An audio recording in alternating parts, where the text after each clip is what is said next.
فلا أقسم بمواقع النجوم وإنه لقسم لو تعلمون عظيم إنه لقرآن كريم في كتاب مكنون لا يمسه إلا المطهرون تنزيل من رب العالمين.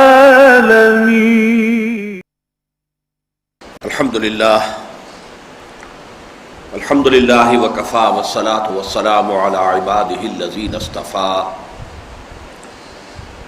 خصوصا على أفضلهم وخاتم النبيين محمد الأمين وعلى آله وصحبه أجمعين. أما بعد فقد قال الله تبارك وتعالى كما ورد في سورة البقرة: اعوذ باللہ من الشیطان الرجیم بسم اللہ الرحمن الرحیم. یسألونک عن الأہلہ قل ہی مواقیت للناس والحج وليس البر بأن تأتوا البيوت من ظهورها ولكن البر من اتقى وأتوا البيوت من أبوابها واتقوا الله لعلكم تفلحون. وقاتلوا في سبيل الله الذين يقاتلونكم ولا تعتدوا إن الله لا يحب المعتدين.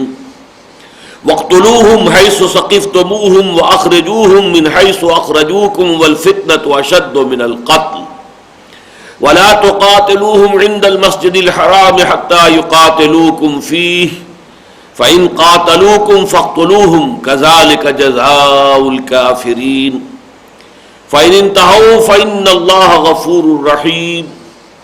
وقاتلوهم حتى لا تكون فتنة ويكون الدين لله فإن انتهوا فلا عدوان إلا على الظالمين. الشهر الحرام بالشهر الحرام والحرمات قصاص فمن اعتدى عليكم فاعتدوا عليه بمثل ما اعتدى عليكم واتقوا الله واعلموا أن الله مع المتقين. وَأَنفِقُوا فِي سَبِيلِ اللَّهِ وَلَا تُلْقُوا بِأَيْدِيكُمْ إِلَى التَّهْلُكَةِ وَأَحْسِنُوا إِنَّ اللَّهَ يُحِبُّ الْمُحْسِنِينَ. صدق اللہ العظیم. رب اشرح لي صدری ويسر لي أمری واحلل عقدۃ من لسانی يفقهوا قولی. اللهم ربنا ألهمنا رشدنا وأعذنا من شرور أنفسنا. اللهم أرنا الحق حقا وارزقنا اتباعه وأرنا الباطل باطلا وارزقنا اجتنابه. اللهم وفقنا لما تحب وترضى وتقبل منا فإنك خير المتقبلين. آمین یا رب العالمین. سورہ بقرہ کا 23واں رکوع جو 6 آیات پر مشتمل ہے، جس میں روزے کے بارے میں، یعنی اسلام کے ارکان 5 جو 5 ارکان ہیں ان میں سے ایک رکن کے بارے میں تمام مباحث مکمل ہو جاتے ہیں. ابتدائی حکم کیا تھا، تکمیلی احکام کیا تھے، حکمتیں کیا ہیں، اس کی کیا سطحیں ہیں، اس کے لیے کیسے تدریجاً جو ہے روزے کی فرضیت ہوئی ہے. پھر جب یہ رمضان کا روزہ فرض کیا گیا تو اس کے انتخاب کی بنیاد کیا ہے، یہ سارے مباحث مکمل ہو چکے. اس کی جو 2 آخری آیات ہیں جو آج ابھی ہمیں پڑھنی ہیں، جو رہ گئی تھی، ان میں سے پہلی آیت نسبتاً طویل ہے اور اس میں روزے کے ضمن میں خاص طور پر صوم رمضان کے بارے میں تفصیلی احکام آئے ہیں. فرمایا گیا احل لکم لیلۃ الصیام الرفث الی نسائکم، جائز قرار دیا گیا، حلال ٹھہرایا گیا تمہارے لیے روزے کی راتوں میں اپنی بیویوں کے ساتھ مباشرت. ہن لباس لکم وانتم لباس لہن، وہ تمہارے لیے بمنزلہ لباس ہیں، تم ان کے لیے بمنزلہ لباس ہو. علم اللہ انکم کنتم تختانون انفسکم، اللہ کے علم میں ہے کہ تم اپنے آپ سے خیانت کر رہے تھے، فتاب علیکم، تو اللہ تعالیٰ نے تم پر عنایت فرمائی، وعفا عنکم، اور تمہیں معاف کر دیا، فالآن باشروہن وابتغوا ما کتب اللہ لکم، تو اب ان سے مباشرت کر سکتے ہو اور وہ چیز حاصل کرنے کی کوشش کرو جو اللہ نے تمہارے لیے لکھ دی ہے۔ وَكُلُوا وَاشْرَبُوا حَتَّى يَتَبَيَّنَ لَكُمُ الْخَيْطُ الْأَبْيَضُ مِنَ الْخَيْطِ الْأَسْوَدِ مِنَ الْفَجْرِ، اور کھاؤ اور پیو یہاں تک کہ تمہارے لیے رات کی سیاہ دھاری سے صبح کی سفید دھاری نمایاں ہو جائے۔ ثُمَّ أَتِمُّوا الصِّيَامَ إِلَى اللَّيْلِ، پھر روزے کو پورا کرو رات کے آغاز تک۔ وَلَا تُبَاشِرُوهُنَّ وَأَنْتُمْ عَاكِفُونَ فِي الْمَسَاجِدِ، اور عورتوں کے ساتھ، اپنی بیویوں کے ساتھ مباشرت نہ کرو اس حال میں کہ تم مسجدوں میں اعتکاف کیے ہوئے ہو۔ تِلْكَ حُدُودُ اللَّهِ، یہ اللہ کی حدود ہے، فَلَا تَقْرَبُوهَا، تو ان کے قریب بھی مت پھٹکو۔ كَذَلِكَ يُبَيِّنُ اللَّهُ آيَاتِهِ لِلنَّاسِ، اسی طرح اللہ تعالیٰ اپنی آیات کو واضح کر دیتا ہے لوگوں کے لیے، لَعَلَّهُمْ يَتَّقُونَ، تاکہ وہ تقوی کی روش اختیار کریں۔ یہ جو طویل آیت ہے، اس کے پس منظر کے بارے میں دو مختلف آراء ہیں۔ ایک رائے تو یہ ہے کہ ابتداءً یہ حکم ہی دیا گیا تھا کہ روزے کی راتوں میں بھی جبکہ انسان ایک مرتبہ سو جائے تو اس کے بعد پھر گویا کہ روزہ شروع ہو گیا، اور اب رات کے بقیہ حصے میں کوئی شخص اپنی بیوی کے ساتھ مباشرت نہیں کر سکتا۔ لیکن یہ ہے کہ بعد میں اس کے اندر تخفیف کی گئی اور اس میں ترمیم کر کے، یا یوں کہیے کہ اس حکم میں جزوی تنسیخ کرتے ہوئے اجازت دے دی گئی کہ روزے کی جو راتیں ہیں اس میں جو بھی ازدواجی تعلق ہے شوہر اور بیوی کا وہ جائز ہے، اس کے اندر کوئی رکاوٹ نہیں ہے۔ اب اس کے ضمن میں دوسرا پہلو یہ ہے کہ در حقیقت یہ ایک گمان تھا جو مسلمانوں کو ہو گیا تھا کہ اس روزے کی راتوں میں مباشرت اپنی بیویوں کے ساتھ ممنوع ہے۔ یہ کوئی حکم نہیں تھا جو دیا گیا ہو، یہ وضاحت نہیں تھی کہ جو کی گئی ہو، بلکہ یہ گمان اس لیے ہو گیا تھا کہ چونکہ جو پہلا حکم آیا تھا روزے کا، جس کے بارے میں آپ سے عرض کر چکا ہوں کہ بہت سے سلف میں بھی اس کے قائل ہیں اور میں بھی اسی رائے کا حامل ہوں، کہ وہ رمضان کے روزے کا ذکر نہیں ہے۔ کتب علیکم الصیام کما کتب علی الذین من قبلکم، تم پر روزہ رکھنا فرض کیا گیا جیسے کہ تم سے پہلی امتوں پر فرض کیا گیا تھا۔ بلکہ یہ کہ حضور نے مدینہ تشریف لاتے ہی سب سے پہلے تو جب دیکھا کہ یہودی جو ہیں وہ عاشورہ محرم کا روزہ رکھتے ہیں تو آپ نے پوچھا کہ یہ کیوں؟ تو انہوں نے کہا کہ اس دن یعنی 10ویں محرم کی جو ہے یہ ہمارا یوم نجات تھا، آل فرعون کو اللہ نے غرق کیا تھا اور بنی اسرائیل کو نجات دی تھی، تو ہم شکرانے کے طور پر روزہ رکھتے ہیں۔ تو حضور نے فرمایا کہ موسیٰ کے تو ہم زیادہ حقدار ہیں تمہاری نسبت، اور مسلمانوں کو بھی حکم دیا کہ تم بھی اب روزہ رکھا کرو۔ اس کے بعد پھر آپ نے ہر مہینے میں 3 روزے رکھنے کا حکم دیا۔ تو چونکہ اس میں کوئی تفصیلی احکام نہیں تھے اور آیت میں لفظ یہ تھا کما کتب علی الذین من قبلکم، جیسے کہ یہ روزہ فرض کیا گیا تھا ان پر کہ جو تم سے پہلی امتیں تھیں، تو گمان یہ کیا گیا کہ روزے کے ضمن میں اسلام میں بھی تفصیلی احکام وہی ہیں کہ جو یہود کی شریعت کے اندر ہے۔ یہود کے ہاں یہ معاملہ تھا کہ رات کو جب انسان سو گیا تو اب روزہ شروع ہو گیا۔ اب نہ ان کے ہاں سحری کا کوئی تصور تھا کہ طلوع فجر سے پہلے کچھ کھایا پیا جا سکتا ہے اٹھ کر، جسے ہم سحری کہتے ہیں، اور نہ یہ کہ اس دوران میں رات کے بقیہ حصے میں کوئی مباشرت ہو سکتی ہے، بلکہ یہ کہ غروب آفتاب پر روزہ ختم ہو گیا اور جب انسان سو گیا تو روزہ شروع ہو گیا۔ یہ چونکہ ان کے ہاں کے قواعد تھے تو قیاس کیا مسلمانوں نے بھی کہ شاید ہمارے ہاں بھی روزے کا یہی حکم ہے اور یہی اس کے احکام ہے، اگرچہ اس کی کوئی صراحت حضور کی طرف سے نہیں تھی، میں کوئی صراحت نازل ہوئی تھی، لیکن ایک گمان کی بنیاد پر بعض صحابہ جو اپنی تباہ کے اوپر یعنی صبر نہیں کر پاتے تھے اور وہ اپنی بیویوں کے ساتھ مباشرت کر لیتے تھے، تو ان کے دلوں میں یہ دغدغہ رہتا تھا کہ شاید ہم نے غلط حرکت کی ہے، یہ شاید ہم نے روزے کے احکام کی خلاف ورزی کی۔ تو میں در حقیقت اس دوسرے ویو کو زیادہ قوی سمجھتا ہوں، اس لیے کہ یہ سمجھ لیجئے کہ چند باتیں ایسی ہیں کہ جن کے بارے میں قرآن مجید میں ذکر ہے کہ ایسا ہوا، لیکن اس کے بارے میں تفصیلاً ہمیں معلوم نہیں ہے کہ آیا وہ اللہ کے حکم سے ہوا، مثلا حضور جب مدینہ تشریف لائے تو آپ نے مسلمانوں کو حکم دیا کہ نماز پڑھو بیت المقدس کے رخ کر کے. قرآن مجید میں کوئی آیت اس کی موجود نہیں ہے. اب جو حضور نے حکم دیا تھا اس کے دو امکانات ہیں. ایک تو یہ بھی ہے کہ حضور کو وحی خفی کے ذریعے سے اللہ کا حکم پہنچاؤ اور آپ نے وہ حکم لوگوں کو پہنچا دیا ہو، لیکن وحی جلی یعنی قرآن مجید جو وحی وطلو ہے اس میں اس کا ذکر نہیں ہے. وحی خفی تو اور بھی بہت سی شکلوں میں حضور پر آتی تھی اور وہ سب کی سب قرآن میں شامل نہیں. اور ایک شکل یہ ہو سکتی ہے کہ یہ حضور کا اپنا اجتہاد ہو جسے اللہ نے اون کر لیا. جیسے ہم حدیث کے بارے میں جانتے ہیں کہ حدیث حضور کے قول، حضور کے فعل اور حضور کی تقریر تین چیزوں پر مشتمل ہوتی ہے. کوئی شے حضور نے فرمائی یہ بھی حدیث ہے، کوئی کام حضور نے کیا اور اس کی کسی نے رپورٹ کی، کسی صحابی نے دیکھا اور اس کو رپورٹ، یہ بھی حدیث ہے. حالانکہ اس میں حضور کا کوئی قول نقل نہیں ہو رہا، حضور کا ایک عمل نقل ہو رہا ہے. اسی طرح کوئی کام حضور کے سامنے کیا گیا اور حضور نے اس پر منع نہیں کیا، روکا نہیں، نکیر نہیں کی، تو یہ بھی گویا کہ آپ کی طرف سے امپلائڈ ہو گیا کہ یہ سینکشن ہے. یہ گویا کہ اللہ تعالیٰ اور اللہ کے رسول کی طرف سے اسے بھی ایک طرح کی ایکنالجمنٹ حاصل ہو گئی کہ یہ چیز بھی منظور ہے. تو یہ تقریر کہلاتی ہے حدیث کی اصطلاح میں، یعنی محمد الرسول اللہ کا قول، عمل اور تقریر. اسی طریقے سے ایک تقریر ہے اللہ کی طرف سے اپنے رسول صلی اللہ علیہ وسلم کے کسی فعل کی.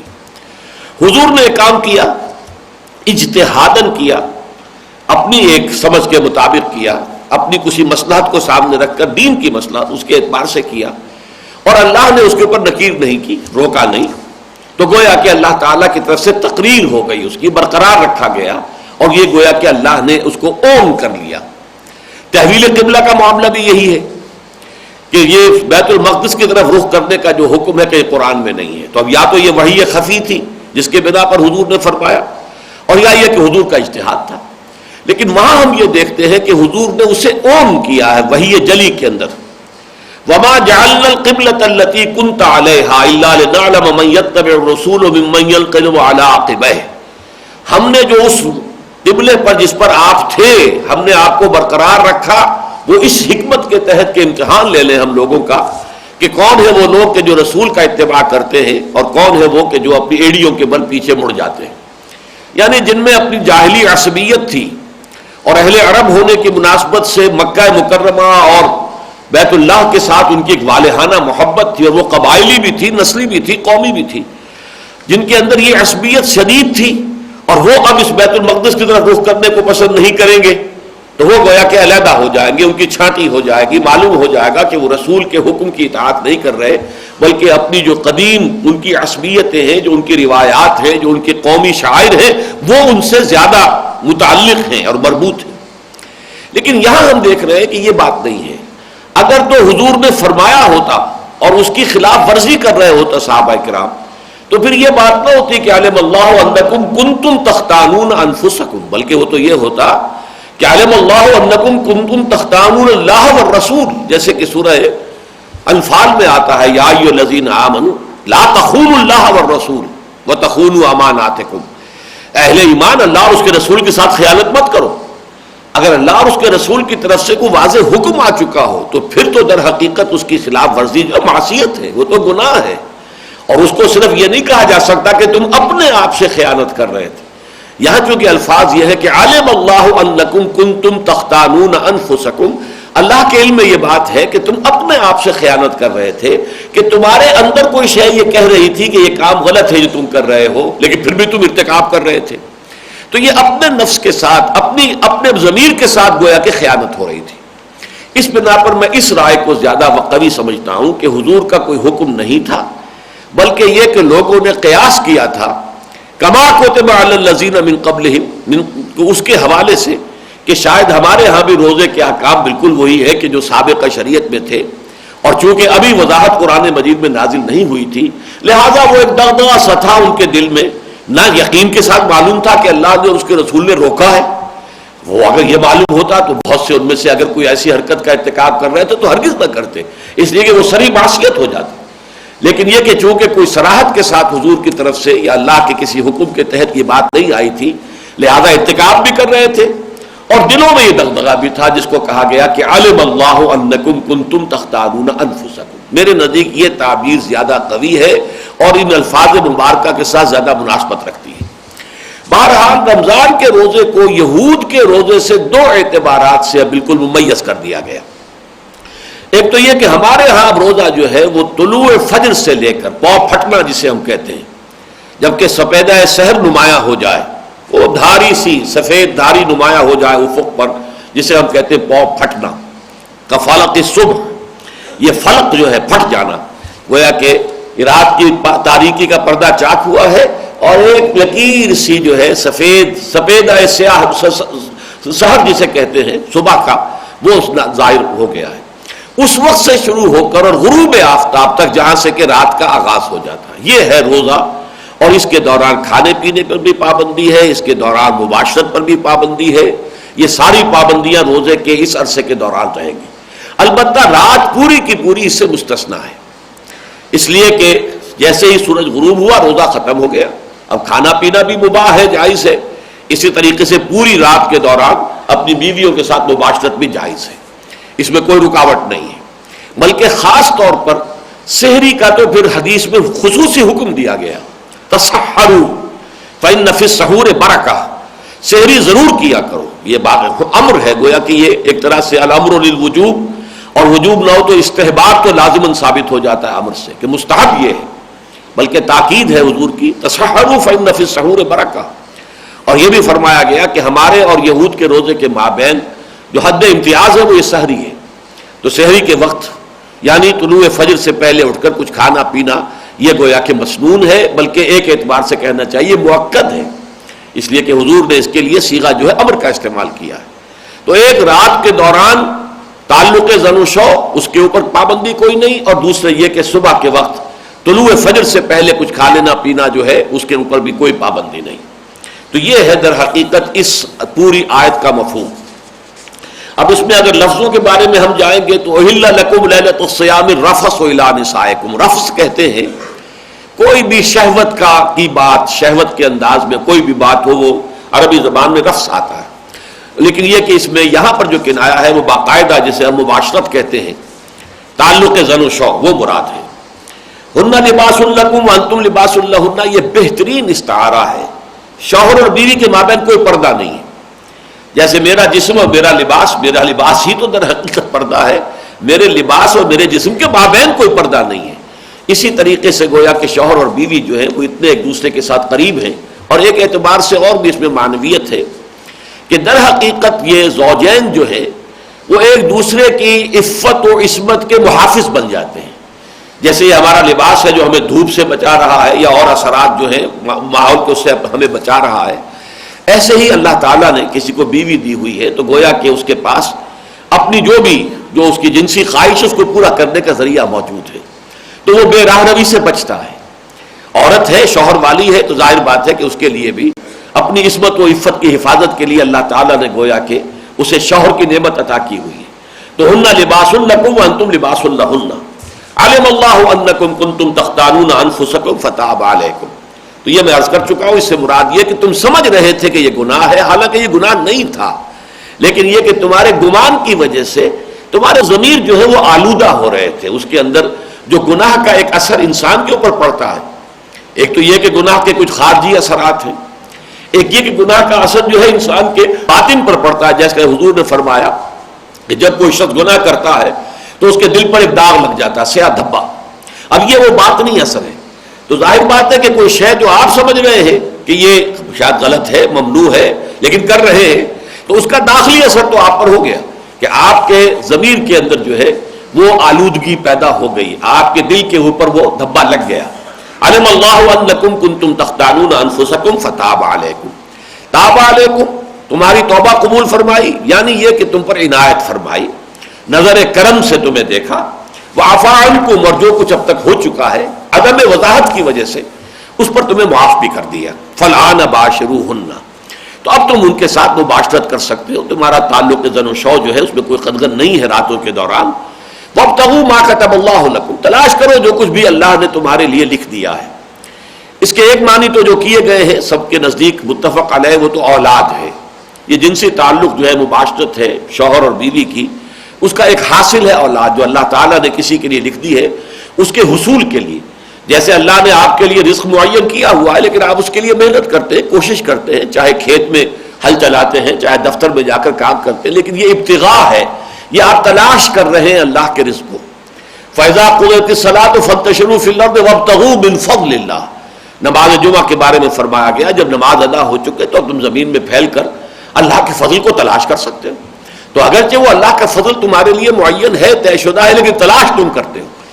اسی طرح اللہ نے تمہیں جو اولاد دینی ہے اللہ کے علم میں تو طے ہے, لیکن یہ کہ اس کے لیے یہ تعلق زن و شو, یہ رشتہ ازدواج جو اللہ نے ذریعہ بنایا. لیکن میرے نزدیک اس میں ایک اور شے بھی شامل ہے, صرف اولاد نہیں بلکہ ایک تسکین جو حاصل ہوتی ہے اس فعل کے ذریعے سے. اس لیے کہ قرآن مجید میں دوسرے مقام پر فرمایا گیا لِتَسْكُنُوا إِلَيْهَا, یہ جو ایک تعلق ہے اس سے انسان کو اس کے اعصاب کے اندر ایک تسکین کی کیفیت پیدا ہوتی ہے.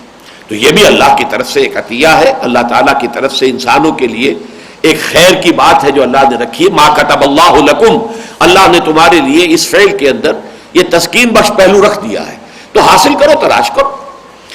فَالْآنَ بَاشِرُوهُنَّ وَابْتَغُوا مَا كَتَبَ اللَّهُ لَكُمْ وَكُلُوا وَاشْرَبُوا. اب یہ سحری کا حکم آ گیا, کھاؤ پیو. حَتَّى يَتَبَيَّنَ لَكُمُ الْخَيْطُ الْأَبْيَضُ مِنَ الْخَيْطِ الْأَسْوَدِ مِنَ الْفَجْرِ, یہاں تک کہ تمہارے لیے واضح ہو جائے, نمایاں ہو جائے رات کی سیاہی کے مقابلے میں صبح کا سفید دھاگا.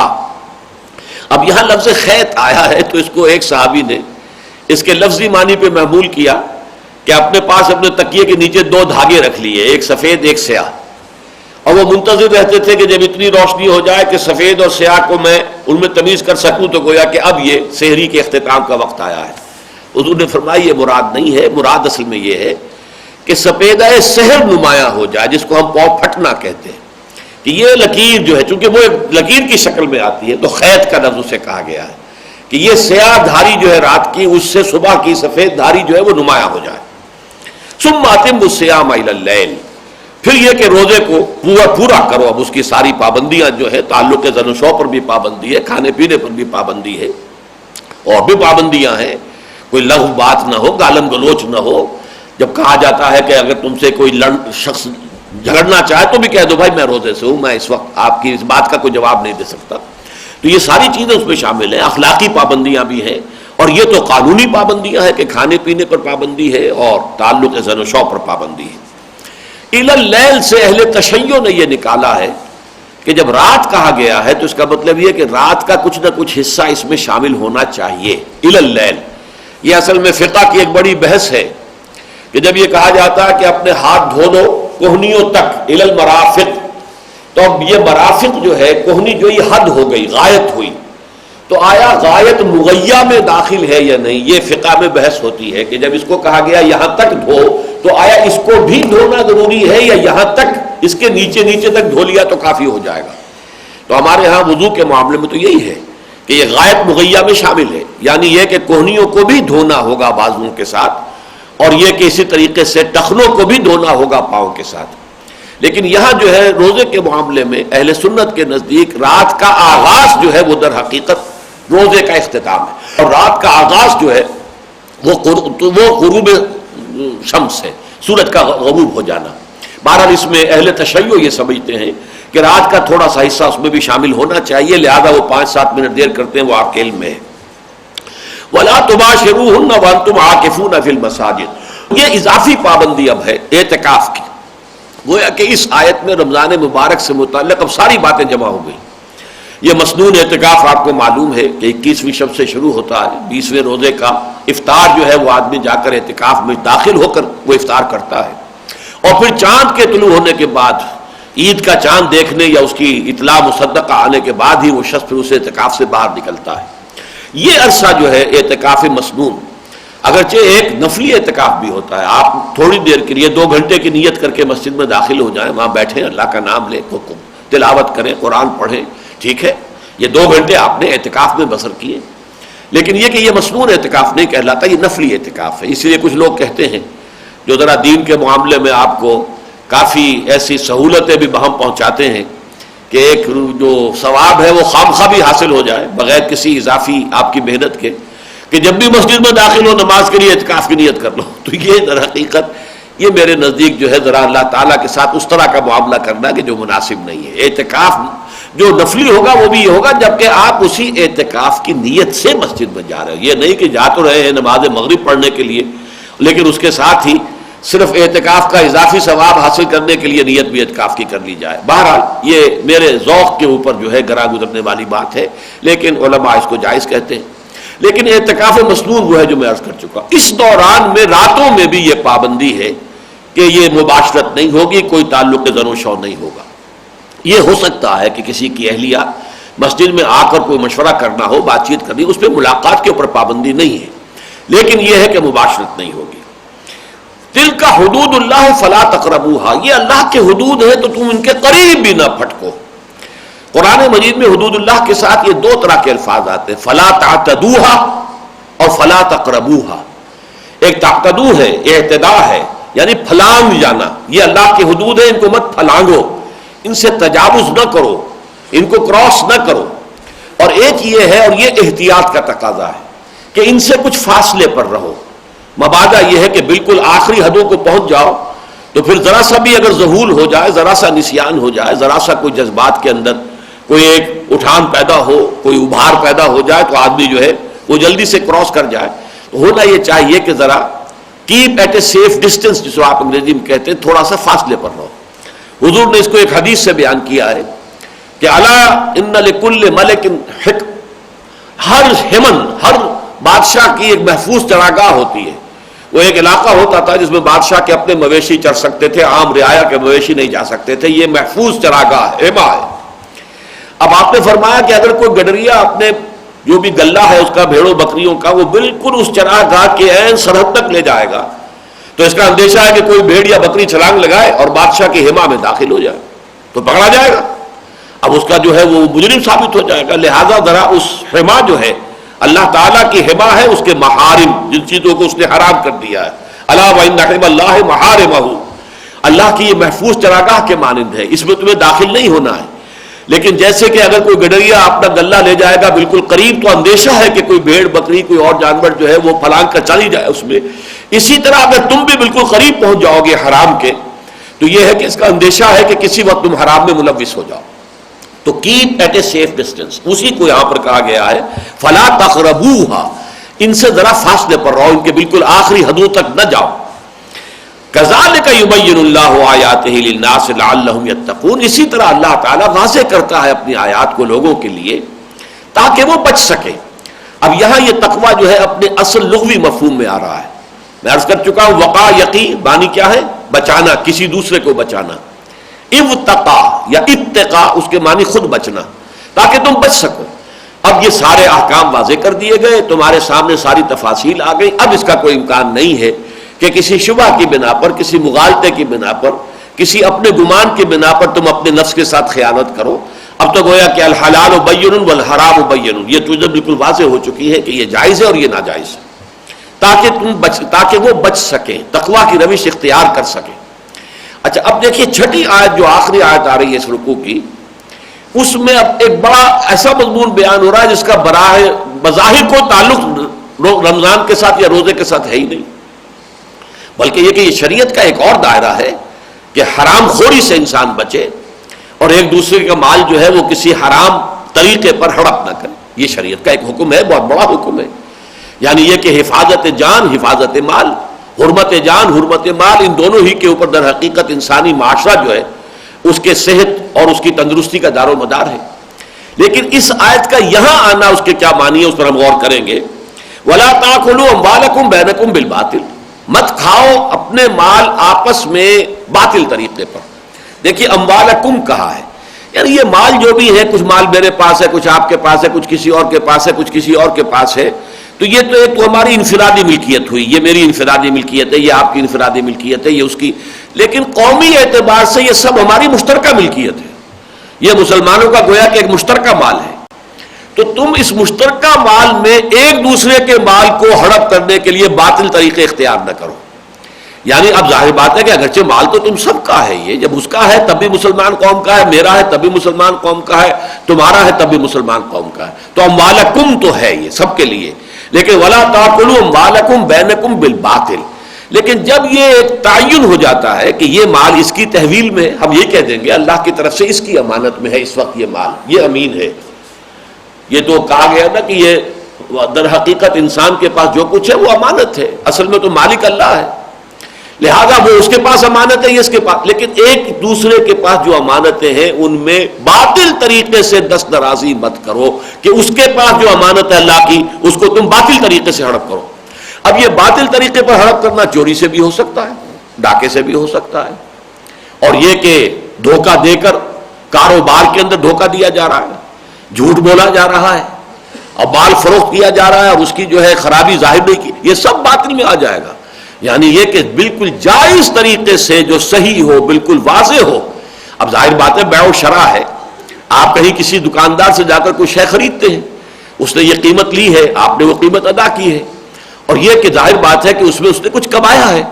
اگر آپ نے جوتا خریدا ہے 200 روپے کا، ہو سکتا ہے اس میں 20 روپے کمائے ہوں، لیکن یہ کہ اس نے جائز طریقے سے کمایا ہے، اس نے آپ کو کوئی دھوکہ نہیں دیا، آپ سے فریب نہیں کیا، کوئی جھوٹ نہیں بولا، مال ہے، اور آپ جائیں دوسری دکانوں پر بھی دیکھیں، دیکھ کر تقابل کر کے خرید لیں، تو اس نے آپ سے کچھ حاصل تو کر لیا، آپ کے 20 روپے اس کے پاس پہنچ گئے، لیکن یہ جائز طریقے سے پہنچے، جس کو قرآن مجید کہتا ہے الا ان تکون تجارتا عن تراض، کہ تجارت ہو رضامندی کے ساتھ، اس میں بھی اگر ایکسپلائٹیشن ہو جائے گی، اس میں بھی اگر یہ ہوگا کہ ہولڈنگ ہو جائے اور ایک جو مصنوعی قلت پیدا کر کے قیمتیں بڑھا دی جائیں، یہ بہت بڑا گناہ ہے، بہت بڑا گناہ ہے، بہت بڑا گناہ ہے۔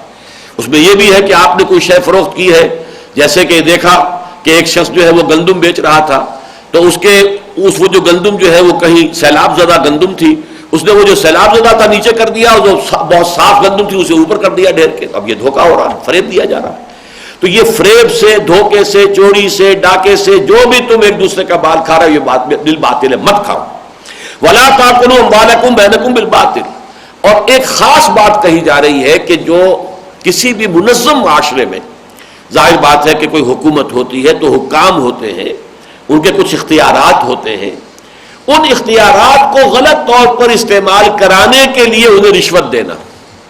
وَلَا تُدْلُوا بِهَا إِلَى الْحُكَّامِ، یہ دلو کہتے ہیں عربی زبان میں ڈول کو، ادلا دلوا، یہ آتا ہے سورہ یوسف میں۔ حضرت یوسف علیہ السلام کو ان کے بھائیوں نے جو ایک کنویں میں پھینک دیا تھا، تو پھر جو ایک قافلے کا سقا جو ہے وہ آگے آیا پانی لینے والا، تو اس نے اپنا ڈول نیچے ڈالا، تو حضرت یوسف نے اس کو پکڑ لیا۔ اب وہ سمجھ رہا تھا میں پانی کھینچ رہا ہوں، وہ تو آگے حضرت یوسف برآمد ہو گئے، تو اس نے کہا یا بشرا ھذا غلام، یہ تو ہمیں ایک بہت بڑی نعمت اور دولت مل گئی، یہ غلام مل گیا، اسے ہم بیچیں گے، پیسے کھڑے کریں گے۔ تو یہ ادلا دلوا کہتے ہیں، اس نے اپنا ڈول نیچے ڈالا۔ تدلو بہا، تم اپنے مال کو ڈول کے طور پر استعمال نہ کرو، الی الحکام، حکام تک پہنچنے کے لیے، حکام رسی کے لیے اپنا مال انہیں تھوڑا سا دو، لتاکلوا فریقا من اموال الناس بالاسم، تاکہ تم لوگوں کے، دوسرے لوگوں کے کچھ مال کو گناہ کے طریقے پر ہڑپ کر سکو۔ یہ ہے جو رشوت کا معاملہ ہوتا ہے، اور یہ بات نوٹ کیجئے، عام جو ہمارے ہاں مشہور ہے غلط العام، اس کے بالکل برعکس بات ہے۔ ہم کہتے ہیں فلاں افسر بڑا راشی ہے، راشی عربی زبان میں کہتے ہیں رشوت دینے والے کو، لینے والے کو نہیں۔ راشی وہ ہے جو رشوت دیتا ہے، الراشی والمرتشی کلاہما فی النار، حضور کی جو حدیث ہے، رشوت دینے والا اور رشوت قبول کرنے والا یہ دونوں جہنمی ہیں۔ ہمارے ہاں راشی کا لفظ آتا ہے رشوت خور کے لیے، حقیقت میں یہ راشی کا لفظ ہے رشوت دینے والے کے لیے۔ اور کسی معاشرے میں رشوت جو عام ہوتی ہے وہ اسی طرح سے ہوتی ہے کہ پہلے لوگ حاکموں کو خوگر بناتے ہیں رشوت کا، ان کے منہ کو یہ خون لگا دیتے ہیں، اور وہ اس لیے اب آج کل یہ ہوتا ہے کہ حکومت کا کچھ حق ہے، اسے ٹیکس آپ سے وصول کرنا، یہ اس کا حق ہے، آپ اس کا حق ہڑپ کرنے کے لیے آپ نے آئی ٹی او کو رشوت دے دی، اس لیے کہ آپ نے اگرچہ یہ نہیں کسی اور آدمی کا، کسی اور شہری کا حق تو نہیں مارا، لیکن حکومت کا حق مار لیا۔ یا یہ کہ کوئی مقدمہ ہے کسی جگہ پر اور کوئی قاضی ہے، اور آپ نے اس سے اپنے حق میں فیصلہ لینے کے لیے اور کسی دوسرے کی زمین کا کوئی ٹکڑا یا کوئی اور شے ہڑپ کرنے کے لیے اسے رشوت دے دی، تو عموماً یہ ہوتا ہے کہ پھر جب یہ رشوت کا خون لگ جاتا ہے بو کو، تو پھر وہ آپ کو آپ کا جائز حق بھی نہیں دیتے جب تک کہ آپ کچھ نہ کچھ ان کو دے نہ دیں، جیسا کہ ہمارے ہاں ہو گیا ہے کہ لوگ پوچھتے بھی ہیں کہ صاحب کوئی کام ہمارا جائز حق ہے، وہ ہمارا بالکل حق ہے، ہم کسی اور کا حق نہیں مار رہے، نہ کوئی حکومت کے جو محاصل ہیں، جو اس کے ٹیکسز ہیں، ان سے بچنے کی کوشش کر رہے ہیں۔ بجلی کا کنیکشن لگوانا ہے، وہ بات آگے چلتی ہی نہیں جب تک رشوت نہ دی جائے. وہ اس لیے کہ اب ان کے منہ کو رشوت لگ چکی ہے. لیکن اصل میں رشوت کا عادی بناتے ہیں لوگ خود حکام کو, ان کے منہ کو یہ خون لگا دیتے ہیں تاکہ لوگوں کا مال جو ہے وہ ہڑپ کریں, اور کسی طریقے سے, چاہے وہ مال حکومت کا ہے, اگر ٹیکسز کا معاملہ تو حکومت کا حق ہڑپ کر رہے ہیں, اور اگر کسی اور کا مال ہے تو اس کو ہڑپ کر رہے ہیں. تو یہ جانتے بوجھتے کہ یہ چیز جو ہے غلط ہے, بری ہے, خراب ہے, تم یہ حرکت مت کرو. یہ تو اس آیت کا یوں سمجھیے کہ خاص کے اعتبار سے مفہوم ہو گیا. اب ربط پر غور کیجیے. ربط یہ ہے کہ سب سے پہلی آیت بھی ختم ہوئی تھی لفظ تقوی پر. یا ایھا الذین آمنوا کتب علیکم الصیام کما کتب علی الذین من قبلکم لعلکم تتقون. اہل ایمان تم پر روزہ رکھنا فرض کیا گیا جیسے تم سے پہلے لوگوں پر کیا گیا تھا, امتوں پر کیا گیا تھا, تاکہ تمہارے اندر تقوی پیدا ہو جائے. پھر 5ویں آیت ختم ہوئی لعلہم یتقون, تاکہ ان میں تقوی ہو, وہ بچ سکے. اب اس میں ایک عملی سوال پیدا ہوتا ہے کہ تقوی کا معیار کیا ہے, تقوی کا لٹمس ٹیسٹ کون سا ہے, کیسے معلوم ہوگا کہ تقوی ہے یا نہیں ہے. آپ ظاہر بات ہے کہ کوئی چیز ایسیڈک ہے یا الکلائن ہے اس کا فیصلہ کرتے ہیں لٹمس پیپر کے ذریعے سے. وہ نیلا جو ہے سرخ ہو گیا, یا سرخ جو ہے وہ نیلا ہو گیا, تو معلوم ہو گیا یہ ایسیڈک ہے اور یہ الکلائن ہے. لیکن یہ ہے کہ کیسے معلوم ہوگا کہ تقوی ہے کیا. تو یہاں اگرچہ ہمارے تصورات میں تو کچھ مظاہر ہیں, خاص لباس ہے, خاص وضاقتہ ہے, داڑھی رکھی ہوئی ہے, لباس جو ہے شلوار ہے, پاجامہ ہے, وہ ٹخنے سے اونچا ہے, یا کوئی نہ کوئی عمامہ بھی سر پر باندھا ہوا ہے, جو بھی ہے ایک وضاقتہ ہے مذہبی لوگوں کی.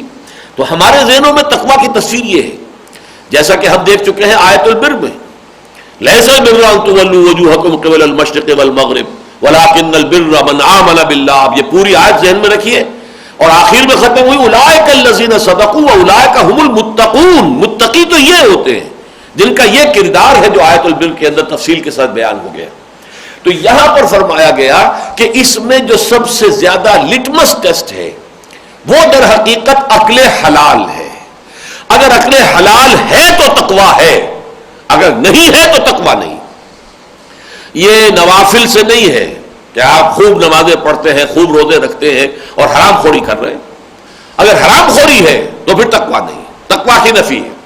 گویا کہ لٹمس ٹیسٹ جو ہے تقوی کا وہ یہ ہے کہ انسان اپنے پیٹ میں اور اپنے بال بچوں کے پیٹ میں لقمہ حرام نہ ڈالے بلکہ صرف حلال پر اکتفا کرے.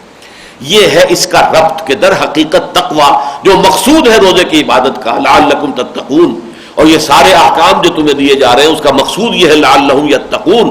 تو اس کے لیے تمہارے سامنے ایک معیار رہنا چاہیے کہ وہ معیار کیا ہے, عقل حلال. حرام خوری اگر ہے تو تقوی نہیں. جس کے لیے کہ سب سے زیادہ جو لرزا دینے والی حدیث ہے وہ یہ ہے کہ حضور نے تذکرہ کیا ایک شخص کا, اشخص اغبرا یطیل السفر, بڑا لمبا سفر کر کے آیا ہے حج کے لیے یا عمرے کے لیے, اور اس کے جو احرام باندھا ہوا ہے غبار آلود ہے, بال جو ہے اس کے اندر بھی گردہ ہے, اٹا ہوا ہے, اس کا سر جو ہے سر کے بال اٹے ہوئے ہیں گردے سے, اور وہ آ کر بعد ہاتھ اونچے کر کے یمد یدہ الی السماء یا رب یا رب, وہ اللہ کو پکار رہا پروردگار پروردگار. فانا یستجاب لذلک, اس شخص کی دعا قبول کیسے ہو ہی نہیں سکتی. ومطعمہ حرام وملبسہ حرام ومشربہ حرام وغذی بالحرام, جبکہ اس کا کھایا ہوا حرام کا, اس کا پیا ہوا حرام کا, اس کا پہنا ہوا جو ہے احرام کے جو تولیے قیمتی اس نے خریدے ہیں وہ بھی حرام کی کمائی سے, اور اسی طریقے سے اس کا جسم جو بنا ہے تن و توش وہ بھی حرام کی کمائی سے. تو گویا کہ قبولیت دعا کے جو تمام ہو سکتے ہیں عوامل وہ سب جمع ہو گئے. ایک سفر کی حالت میں انسان کی دعا قبول ہوتی ہے, اس طرح سے انسان جو ہے ایک عاجزی کی کیفیت میں ہو کہ اس کا سر بھی جو ہے گرد آلود ہے اور لباس جو ہے وہ بھی گردے سے ہٹا ہوا ہے, لمبا سفر کر کے آیا ہے, خرچ کر کے آیا ہے, بیت اللہ میں ہے, یا یہ کہ وہ پہنچا ہوا ہے جبل الرحمہ پر اور کئی گھنٹے ہو گئے اسے, 2 گھنٹے سے اس نے ہاتھ پھیلائے ہوئے, لوگ کھڑے رہتے ہیں, اس میں کوئی شک نہیں, ہاتھ شل ہو جاتے ہیں. بعض لوگ جو ہے ان کے لیے تو ممکن نہیں ہوتا, لیکن بہت سے لوگ ہیں جو مسلسل ہاتھ کو اٹھائے رکھتے ہیں. لیکن اگر وہ حرام خوری ہے تو یہ ساری چیزیں جو ہے جس کو آپ کہتے ہیں کہ multiplied by a big zero it become zero, وہ سارا کا سارا معاملہ ایک بڑے زیرو سے ضرب کھا کر وہ زیرو ہو جاتا ہے. تو یہ ہے اصل میں اس آیت کا یہ نظم کے ساتھ بڑا گہرا تعلق ہے, اور وہ یہ ہے کہ تقوی کا معیار ہے عقل حلال. اب اس کے بعد جو 24واں رکوع شروع ہو رہا ہے، جس کی کہ ہم نے اکثر و بیشتر آیات پڑھ لی ہیں، تو آخری آیت لے گئی ہے، وہ بہت طویل ہے۔ یہاں پہلے تو ربط دیکھ لیجئے کہ اب یہاں اصل میں تو ذکر شروع ہونا ہے حج کا، یہ میں پہلے بھی عرض کر چکا ہوں، چنانچہ پہلی آیت جو یہاں پہ آ رہی ہے، 2 آیتیں، وہ حج کے ضمن میں ہی ہیں، لیکن اس کے درمیان میں فوراً قتال کا حکم آ گیا، اور اس کے ربط جو ہے دونوں سے جڑ جائے گا، اس لیے کہ در حقیقت قتال فی سبیل اللہ کا جو پہلا ٹارگٹ تھا، پہلا آبجیکٹو، وہ یہی تھا کہ بیت اللہ کو مشرکین کے تسلط سے آزاد کرایا جائے۔ یہ بیت اللہ جو حضرت ابراہیم اور اسماعیل نے اس کی تعمیر کی تھی، تو خدائے واحد کی عبادت کے لیے، ربنا لیقیموا الصلاۃ، تاکہ اے اللہ تیرے لیے یہاں پر نماز قائم کی جائے۔ اس کے لیے جو کہا گیا تھا کہ اذن فی الناس بالحج، اب اس کے لیے حج کی بھی تم ندا لگاؤ، پکارو لوگوں کو۔ تو یہ تو توحید کا مرکز تھا، جس کو کہ 360 بت رکھ کر شرک کا اڈا بنا دیا گیا، اور مشرکین اس کے متولی بن کر بیٹھے ہوئے ہیں، اور اہل ایمان کے لیے وہ اب جانا وہاں پہ جو ہے وہ ممنوع ہے، وہ جا نہیں سکتے، نہ حج کر سکتے ہیں، نہ وہ عمرہ کر سکتے ہیں، ان کے لیے پابندیاں ہیں۔ تو گویا کہ اب جب کہ حضور کو اور مسلمانوں کو اللہ تعالیٰ نے ایک جگہ عطا فرما دی، ایک بیس جسے ہم کہتے ہیں، کسی بیس سے ہی در حقیقت کوئی آفینسو لانچ ہوتا ہے، پہلے کوئی قاعدہ ہو، کوئی بیس ہو، پھر اس سے آگے جو ہے آپ کو اقدام کریں گے، وہ بیس اللہ نے مدینے میں عطا کر دیا۔ تو اب قتال، اور قتال کا پہلا ہدف جو ہے وہ یہی ہے کہ بیت اللہ کو لبریٹ کرایا جائے، اور یہ جو ارض حرم ہے اس سے مشرکین کے تسلط سے آزاد کرایا جائے۔ اس حوالے سے حج کے ذکر سے پہلے ہی، بلکہ کہنا چاہیے اصل مناسک حج کے ذکر سے پہلے قتال کا حکم آ گیا، اور اس کا سابقہ رکوع سے تعلق یہ ہے جو میں نے شروع میں عرض کیا تھا کہ عرب صوم سے جو واقف تھے وہ اس اعتبار سے کہ وہ اپنے گھوڑوں کو روزہ رکھوایا کرتے تھے، انہیں بھوک اور پیاس کا اور دھوپ کی شدت برداشت کرنے کا عادی بناتے تھے، تو اسی سے لفظ لیا ہے قرآن مجید نے یہ صوم۔ تو گویا کہ تمہیں بھی اب قتال کے لیے تیاری کرنے کے لیے یہ تم مشقت کرائی گئی ہے کہ تم پورے دن جو ہے بھوک اور پیاس کو برداشت کرو اور یہ سختیاں جھیلو۔ تو گویا کہ اس سے بھی ایک ربط ہے کہ یہ صوم کے احکام کے ختم ہوتے ہی فوراً اب یہاں پر قتال کا حکم آ رہا ہے، بلکہ اس کے اندر آغاز کر دیا گیا ہے حج کے ذکر کا، اگرچہ مناسک حج جو ہے وہ ان 6 آیتوں کے بعد آئیں گے۔ فرمایا یسألونک اہلہ، اہلہ جمع ہے ہلال کی، ہلال کہتے ہیں جو نیا چاند ہوتا ہے، پہلی تاریخ کا چاند، وہ ہلال ہے۔ تو اہلہ کے بارے میں اب 3 آراء ہیں۔ ایک رائے یہ ہے کہ یہ ہلال جو ہے یہ ایک ہلال، لیکن یہ کہ ہر مہینے آنے والے ہلال جو ہے تو گویا کہ اس لیے جمع آ گئی ہے۔ ایک رائے یہ کہ اہلہ جو ہے اسی ہلال کی جو گھٹتی بڑھتی صورتیں ہیں، یہی ہلال بڑھتا رہتا ہے بڑھتا رہتا ہے بڑھتا رہتا ہے، پورا چاند ہو گیا، پھر گھٹنا شروع ہوا، پھر وہ یہ کہ پھر وہی حتیٰ عاد کل ارجون القدیم، جیسے وہ پہلی شب کا چاند تھا ویسے ہی آخری جو چاند ہے وہ بھی ویسا ہی رہ گیا۔ تو اس کو گھٹنے بڑھنے والی صورتوں کو اہلہ کہا گیا ہے۔ لیکن ایک رائے جو خاص طور پہ مولانا امین نصر اصلاحی صاحب نے بیان کی ہے، مجھے اس میں بہت وزن معلوم ہوا، وہ یہ کہ یہاں در حق الاہلہ، ہلال جو ہے وہاں پہ عرب میں کسی مہینے کے لیے بھی آتا تھا، جیسے لیل کا لفظ آتا ہے تو رات دن کے لیے آتا ہے، 7 لیال و 8 ایام، لیکن یہ کہ کہیں ایسا بھی ہوتا ہے صرف وہ راتوں کا ذکر ہوتا ہے، لیکن یہ کہ اسی طریقے سے ہلال سے مراد در حقیقت مہینہ ہوتا ہے۔ اور ان کا خیال یہ ہے کہ یہاں در حقیقت اشہر حرم کے بارے میں سوال کیا گیا تھا کہ یہ جو حرام مہینے ہیں، اب قتال کا حکم اگر آ رہا ہے اور قتال کے حکم کے ضمن میں اگر کہیں مسئلہ آ جائے کہ اشہر حرم کی حرمت جو ہے وہ پامال ہونے کا اندیشہ ہو تو کیا کیا جائے، یا اسی طریقے سے حرم کی سرزمین ہے کہ وہاں پر قتل و غارت جو ہے ممنوع ہے، حرم کا علاقہ ہے، اگر اسی قتال کے ضمن میں کوئی ایسی نوبت آ جائے کہ وہاں اقدام کرنا پڑے مجبوراً تو اس کا کیا حکم ہوگا؟ آیا یہ حرمتیں ہر حال میں برقرار رہیں گی، کوئی بھی اس کو جو ہے اس کے معاملے میں کوئی ایکسیپشن، کوئی استثناء نہیں ہے، یا یہ کہ اس کے اندر کوئی استثناء ہے؟ چونکہ یہ واقعہ بھی ہو گیا تھا، بالفعل یوں سمجھ لیجئے اس کے پس منظر کو جاننے کے لیے کہ در حقیقت ایک ہے اذن قتال، ایک ہے حکم قتال، ان دونوں میں زمین آسمان کا فرق ہے۔ اذن قتال جو ہوا ہے وہ سورہ حج کی آیت سے ہوا ہے، اذن للذین یقاتلون بانہم ظلموا وان اللہ علی نصرہم لقدیر، اور اس آیت میں یقاتلون تو ہے وہ عام قرات ہے، امام عاصم کی جو قرات ہے وہ یہی ہے حفص کی روایت سے، لیکن ایک روایت یہ بھی ہے یقاتلون بانہم ظلموا، اجازت دی گئی ان لوگوں کے لیے جو اب قتال کر رہے ہیں، اس بنا پر کہ ان پر ظلم کیا گیا. اور ایک روایت یہ ہے جو میں نے عرض کیا عام طور پر جو ہمارے ہاں معروف ہے، یقاتلون، جن پر جنگ ٹھونس دی گئی ہے، ان پر ظلم کیا گیا ہے، تو اس لیے اب ان کے ہاتھ کھولے جا رہے ہیں. یعنی مکے میں تو ان کے ہاتھ بندھے ہوئے تھے، کفو ایدیکم، اپنے ہاتھ بندھے رکھو. اگرچہ اس کے بارے میں بھی وہی بات ذہن میں رکھیے کہ یہ الفاظ کسی مکی صورت کے اندر موجود نہیں ہے، بلکہ سورہ نساء میں آئے ہیں. کہ ذرا خیال کرو، ایک زمانہ وہ تھا جب تم سے کہا گیا تھا کہ اپنے ہاتھ رو کے رکھو، بندھے رکھو، کوئی جوابی کارروائی نہ کرو. وہ بھی معلوم ہوتا ہے اب دو ہی امکانات ہیں کہ حضور نے حکم دیا تھا. اب حضور نے حکم دیا تھا تو دو امکانات ہیں، یا تو اپنے اجتہاد کی بنا پر دیا تھا جسے اللہ نے اون کر لیا، تقریر اللہ کی طرف سے ہو گئی، برقرار رکھا اللہ نے اسے، اور یا یہ ہے کہ اللہ نے بذریعہ وحی خفی حضور کو کہا کہ اپنے ساتھیوں کو آپ یہ حکم دے دیجئے. لیکن یہ ہمیں معلوم ہے کہ صحابہ کرام کو مکی دور میں یہ حکم حضور کی طرف سے ملا کہ چاہے تمہارے ٹکڑے کر دیے جائیں، تمہیں زندہ آگ میں جلا دیا جائے، تمہیں شہید کر دیا جائے، لیکن تم جوابی کارروائی نہیں کرو گے. اس پر میں نے تفصیلی بحث کی ہے منہج انقلاب نبوی میں، اور میرے نزدیک تو یہ بڑا فیصلہ کن ہے در حقیقت اقدام محمد الرسول اللہ صلی اللہ علیہ وسلم کا، اور اس کے ذریعے سے بڑے دور رس نتائج نکلے، لیکن اس کے پر گفتگو کا یہ موقع نہیں ہے. تو یہ نوٹ کر لیجئے کہ اذن قتال تو آ گیا تھا سورہ حج میں، اور سورہ حج وہ ہے جس کے بارے میں یہ اختلاف بھی ہے کہ آیا یہ مکی ہے یا مدنی ہے. میرے نزدیک وہ مکی ہے، لیکن اس کی کچھ آیات مدنی ہے. بعض آیات کے بارے میں جن میں خاص طور پر یہ حکم قتال بھی ہے، حضرت عبداللہ ابن عباس رضی اللہ تعالی عنہما کا مجھے یہ قول بھی مل گیا الاتقان میں، اس کے اندر یہ قول مل گیا کہ یہ اثناء سفر ہجرت میں نازل ہوئی ہے. یہ جو آیت ہے اذن للذین یقاتلون بانہم ظلموا وان اللہ علی نصرہم لقدیر الذین اخرجوا من دیارہم بغیر حق الا ان یقولوا ربنا اللہ ولولا دفع اللہ الناس بعضهم ببعض لهدمت صوامع وبیع وصلوات ومساجد یذکر فیہا اسم اللہ کثیرا وَلَيَنْصُرَنَّ اللَّهُ مَنْ يَنْصُرُهُ إِنَّ اللَّهَ لَقَوِيٌّ عَزِيزٌ الَّذِينَ إِن مَّكَّنَّاهُمْ فِي الْأَرْضِ أَقَامُوا الصَّلَاةَ وَآتَوُا الزَّكَاةَ وَأَمَرُوا بِالْمَعْرُوفِ وَنَهَوْا عَنِ الْمُنكَرِ وَلِلَّهِ عَاقِبَةُ الْأُمُورِ. یہ 5 آیات ہیں سورہ حج کی جن کے بارے میں یہ روایت موجود ہے. میرا گمان بھی یہی ہے، میں اسے صحیح سمجھتا ہوں کہ یہ اثناء سفر ہجرت میں نازل ہو رہی ہیں، کہ حضور جا رہے ہیں، ابھی مدینے پہنچے نہیں ہیں کہ یہ آیات نازل ہوئی. کہ اب گویا کہ اگلا دور شروع ہو رہا ہے، وہ جو ہاتھ بندھے ہوئے تھے اہل ایمان کے اب کھول دیے گئے. اذن للذین یقاتلون بانہم ظلموا وان اللہ علی نصرہم لقدیر. لیکن یہ اذن قتال تو آ گیا تھا، ابھی حکم قتال نہیں آیا تھا.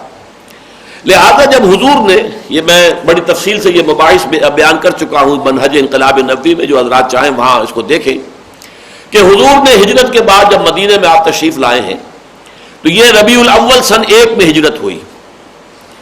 6 مہینے تو آپ نے کوئی اقدام نہیں کیا، کوئی فوجی مہم نہیں بھیجی، کوئی چھاپے مار دستہ نہیں بھیجا، کوئی غزوہ آپ نے نہیں کیا. 6 مہینے.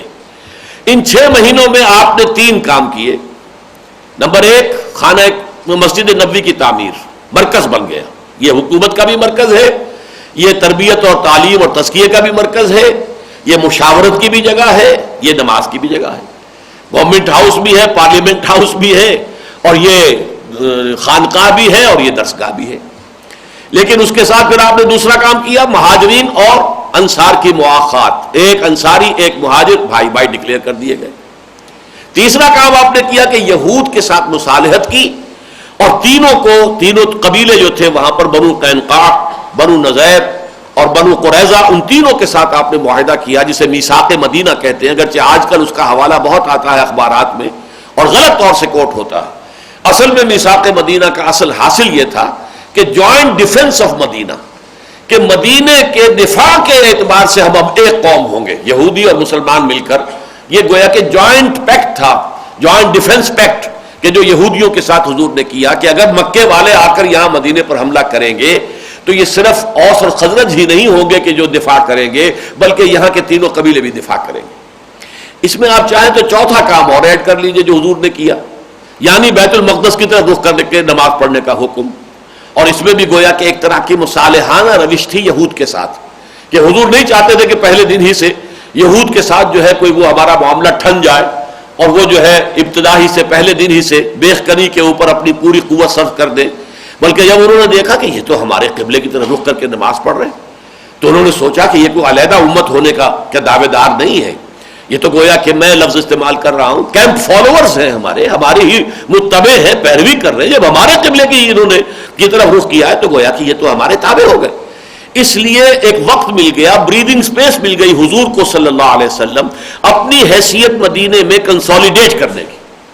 لیکن اس میں آپ نے 6 مہینے سے زیادہ نہیں لگائے، 7ویں مہینے سے آپ نے وہ چھاپا مار دستے بھیجنے شروع کر دیے، حالانکہ ابھی کوئی حکم قتال نازل نہیں ہوا تھا.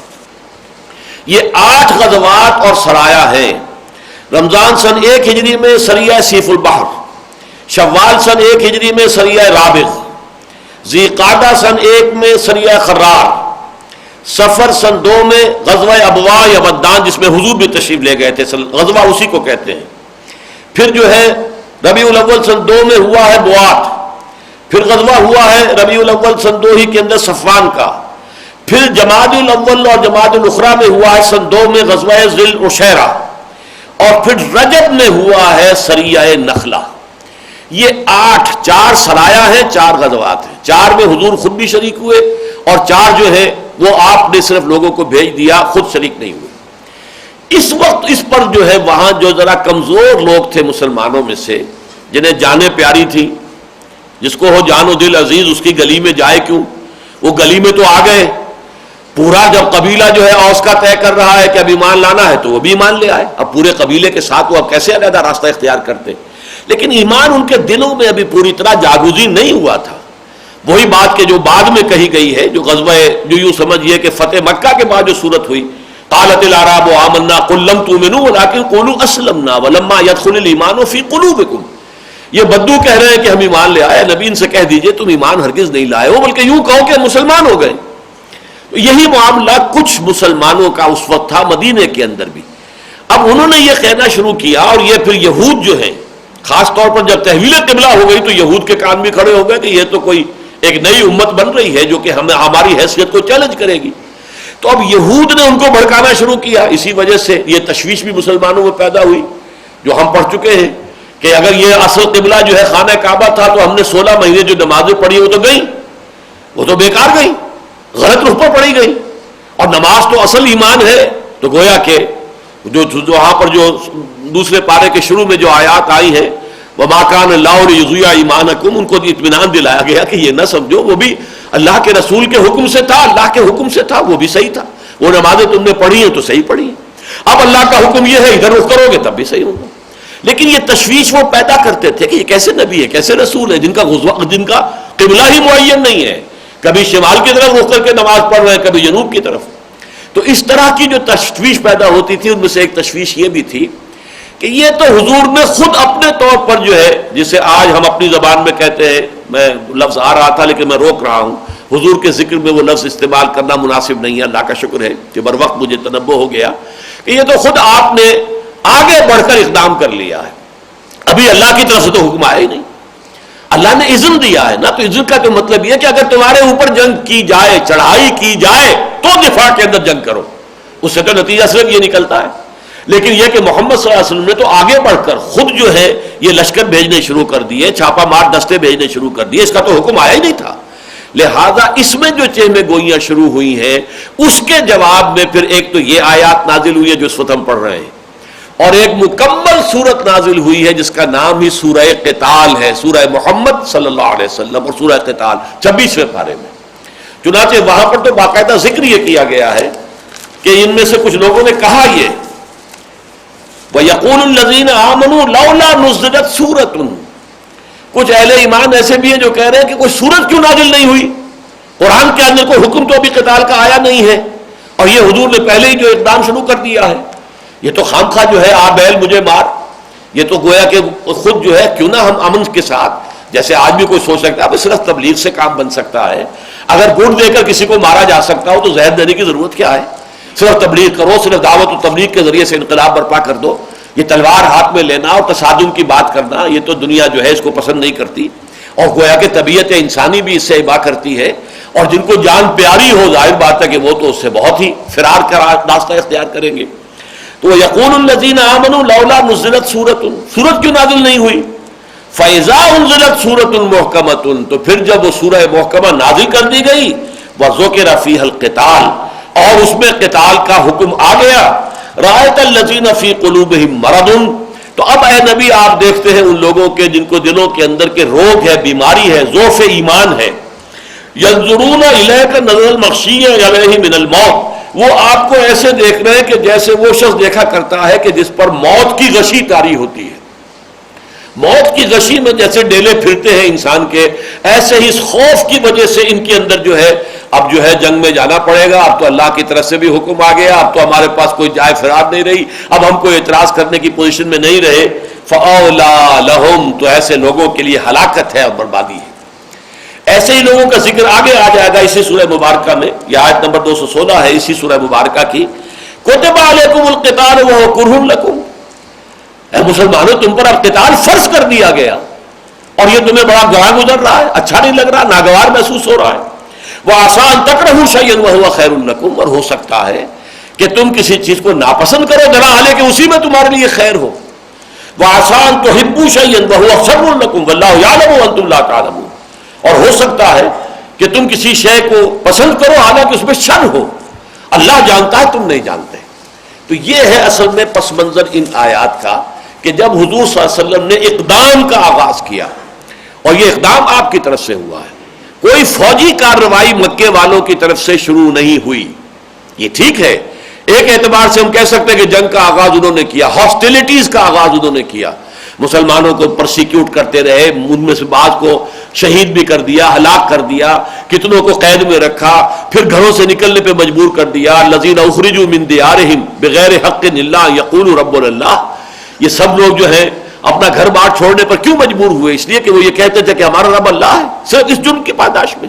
تو گویا کہ اس اعتبار سے تو کہا جا سکتا ہے کہ ہاسٹیلیٹیز کا آغاز جو ہے کفار کی طرف سے ہوا، لیکن باقاعدہ جسے کہا جائے آرمڈ کانفلکٹ، کوئی مسلح مہم، کوئی حملہ، یہ قریش کی طرف سے نہیں ہوا ہے، بلکہ اس میں جو آغاز ہوا ہے وہ محمد الرسول اللہ صلی اللہ علیہ وسلم نے خود فرمایا ہے، اس لیے کہ اصل میں تو آپ کو اللہ نے بھیجا تھا، اس لیے کہ آپ کی بعثت اس لیے ہوئی تھی کہ اللہ کے دین کو غالب کریں، تو غلبہ دین کی جد و جہد میں اس مرحلے کا آنا ناگزیر ہے۔ جیسے ہی اللہ نے اس کے لیے حالات سازگار فرما دیے، مدینے کے اندر بیس عطا کر دیا اور آپ نے انٹرنلی اپنی پوزیشن کو پوری طرح کنسالیڈیٹ بھی کر لیا، آپ نے آفینسو کا آغاز کر دیا۔ چنانچہ ایک سال میں 6 مہینے سے 7ویں مہینے سے پہلی مہم ہے، اور یوں سمجھیے کہ 18 مہینے کے بعد رمضان سن 2 ہجری میں غزوہ بدر ہو گیا ہے۔ تو یہ ہے پس منظر۔ اب پڑھیے ان آیات کو۔ یسألونک عن الاہلہ، اے نبی یہ آپ سے ان مہینوں کے بارے میں پوچھ رہے ہیں، اشہر حرم کے بارے میں۔ میں اس تیسری رائے کو زیادہ جو ہے وقی سمجھتے ہوئے اب اس کے مطابق ترجمہ میں نے کیا ہے۔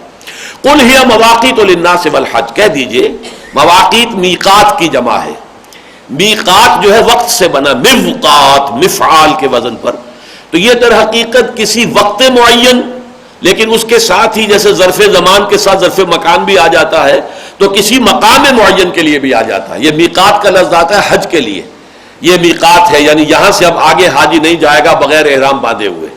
یہ شام سے آنے والوں کا میقات ہے، اور یہ عراق سے آنے والوں کا میقات ہے، اور یہ ہندوستان سے آنے والوں کا میقات ہے، اور یہ مصر سے آنے والوں کا میقات ہے، یہ مغرب سے حبشہ سے آنے والوں کا میقات، یہ میقات ہے۔ لیکن یہاں پر میقات جو ہے مراد ہو رہی ہے اوقات، جو لوگوں کے لیے معین کیے گئے ہیں، کہ اس میں جو مہینے ہیں اشہر حرم وہ لوگوں کے فائدے کے لیے ہیں۔ فرمایا یسألونک عن الاہلہ قل ہی مواقیت للناس والحج، اور خاص طور پر حج کے لیے، انہی کے ذریعے سے حج کے مہینے معین ہوتے ہیں، انہی کے ذریعے سے رجب کا مہینہ بھی ہے، اور رجب کا مہینہ عمرے کے لیے ان کے ہاں ہوتا تھا۔ اور جو آخری جو سریہ حضور نے بھیجا ہے، کہ جو عبداللہ ابن جہش رضی اللہ تعالیٰ عنہ کی سرکردگی میں نخلا میں بھیجا ہے، تو اس میں غلطی سے ایسا ہوا ہے کہ اس میں رجب کا چاند نظر آ چکا تھا، جبکہ ایک مسلمانوں کے ہاتھ سے ایک کافر قتل ہو گیا، تو بڑا شور اور غل ہو گیا کہ یہ مسلمانوں کو دیکھو، انہوں نے تو اشہر حرم کی حرمت کو بھی بٹا لگا دیا۔ تو اس حوالے سے یہ معاملہ خاص طور پر میں نے آپ کو بتا دیا کہ یہ جو اب آگے سوال جواب آ رہے ہیں، در حقیقت ان کا پس منظر یہ ہے۔ فرمایا وَلَيْسَ الْبِرُّ بِأَن تَأْتُوا الْبُيُوتَ مِن ظُهُورِهَا وَلَكِنَّ الْبِرَّ مَنِ اتَّقَىٰ، اور یہ کوئی نیکی کی بات نہیں ہے کہ تم گھروں میں داخل ہو ان کے پچھواڑوں سے، بلکہ نیکی تو اس کی ہوتی ہے کہ جس میں تقوی ہو۔ اب یہاں وہ پوری آیہ بر سمجھ لیجئے کہ لکھی ہوئی ہے، وَلَكِنَّ الْبِرَّ مَنِ اتَّقَىٰ، لیس البر ان تولوا وجوهکم قبل المشرق والمغرب ولكن البر من آمن بالله واليوم الآخر والملائكة والكتاب والنبيين وآتى المال على حبه ذوي القربى واليتامى والمساكين وابن السبيل والسائلين وفي الرقاب وأقام الصلاة وآتى الزكاة والموفون بعهدهم إذا عاهدوا والصابرين في البأساء والضراء وحين البأس أولئك الذين صدقوا وأولئك هم المتقون. لیس البر سے شروع ہو کر اولئک هم المتقون پر آیت ختم ہوئی. اب یہاں گویا کہ دونوں الفاظ کے حوالے سے ادھر اشارہ کر دیا. نیکی تو اصل میں اس کا نام ہے اور تم نے خامخواہ کچھ نئے چیزیں جو ہے وہ ایجاد کر کے ان کو نیکی سمجھ لیا ہے. یہ عربوں نے ایک نئی رسم ایجاد کر لی تھی کہ ایک دفعہ اگر احرام باندھ کر گھر سے نکل آئے, اب اگر کسی ضرورت سے دوبارہ گھر جانا پڑا تو اب تو چونکہ احرام باندھ کے گھر سے نکل آئے ہیں اب دروازے سے تو داخل نہیں ہو سکتے, بلکہ بعض روایات سے معلوم ہوتا ہے کہ جب حج سے فارغ ہو کر بھی آتے تھے تو وہ یہ کہتے تھے ان دروازوں سے ہم داخل نہیں ہو سکتے کہ جن سے ہم اپنے گناہوں کا بوجھ لے کر داخل ہوئے تھے, نکلے تھے. اب داخل ہو رہے ہیں تو ہمارے گناہ جو ہے وہ معاف ہو چکے ہیں, اب ہم ان دروازوں سے نہیں جائیں گے جن سے ہم گزرے تھے اپنے گناہوں کی جو پوٹلیاں ہیں اور گٹھلیاں ہیں لے کر. تو وہ پچھواڑے سے چھلانگیں لگا لگا کے دیواریں پھاند کر آتے تھے. اب یہ ان کی من گھڑت بات تھی, زیادہ اس کی تردید کر دی گئی. لیس البر بان تأتوا البیوت من ظہورها ولکن البر من التقوی. جو اصل میں تو جس میں تقوی ہے اس کی نیکی ہے, باقی یہ چیز کوئی نیکی میں سرے سے شامل ہی نہیں. واتوا البیوت من ابوابها, اپنے گھروں میں داخل ہو ان کے دروازوں سے. واتقوا اللہ لعلکم تفلحون, اور اللہ کا تقوی اختیار کرو تاکہ تم فلاح پاؤ. وہ تقوی کے بارے میں پوری گفتگو ہو چکی. ہم یہ بھی دیکھ چکے کہ اس کا جو لٹمس ٹیسٹ ہے وہ ہے عقل حلال, لیکن یہ کہ تقوی کی پوری تصویر پوری انسانی شخصیت میں وہ آیا بر. اب آئیے وہ حکم قتال آ گیا. وَقَاتِلُوا فِي سَبِيلِ اللَّهِ الَّذِينَ يُقَاتِلُونَكُمْ, اور جنگ کرو اللہ کے راستے میں ان سے جو تم سے جنگ کر رہے ہیں. وَلَا تَعْتَدُوا, اور دیکھو عدوان نہیں, حد سے نہ تجاوز کرو.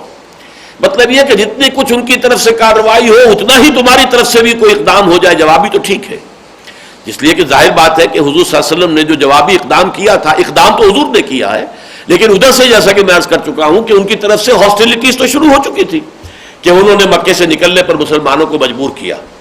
وَقَاتِلُوا فِي سَبِيلِ اللَّهِ الَّذِينَ يُقَاتِلُونَكُمْ وَلَا تَعْتَدُوا إِنَّ اللَّهَ لَا يُحِبُّ الْمُعْتَدِينَ, اللہ تعالی حد سے گزرنے والوں کو پسند نہیں کرتا.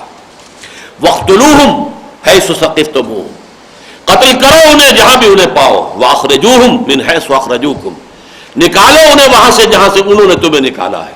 اب یہ بہت ہی مثبت انداز کے اندر حکم دیا جا رہا ہے. پیسیو انداز اب ختم ہوا, اب ایکٹیو انداز ہے. اب سامنے آؤ, اینٹ کا جواب پتھر سے دو. جہاں سے انہوں نے تمہیں نکالا تم انہیں وہاں سے نکالو. وہاں رہنے کے حقدار وہ نہیں ہے, جیسے کہ سورہ توبہ میں آیت آئی ہے کہ اللہ تعالیٰ کے مسجدوں کے متولی تو وہی ہو سکتے ہیں جو اللہ پر ایمان رکھتے ہیں اور توحید کے اوپر کاربند ہو. ان لوگوں کا کوئی حق نہیں ہے کہ متولی بن کر بیٹھے ہوئے ہیں, جبکہ وہ مشرکین ہیں. انہوں نے تو اصل میں حرمت کو بٹا لگا دیا ہے. تو فرمایا وَأَخْرِجُوهُمْ مِنْ حَيْثُ أَخْرَجُوكُمْ وَالْفِتْنَةُ أَشَدُّ مِنَ الْقَتْلِ, اور فتنہ جو ہے وہ قتل سے زیادہ شدید شے ہے. یہاں لفظ فتنہ کو سمجھ لیجئے اس لیے کہ اگلی آیت میں پھر آئے گا. یہ فتنہ کہتے ہیں آزمائش کو, جیسے کہ کسوٹی کے اوپر آپ گھس کر دیکھتے ہیں کہ سونا یہ خالص ہے یا اس میں کوئی ملاوٹ ہے, وہ فتنہ ہے. تو اہل ایمان کے لیے جو حالات پرسیکیوشن کے ہیں وہ فتنہ ہے.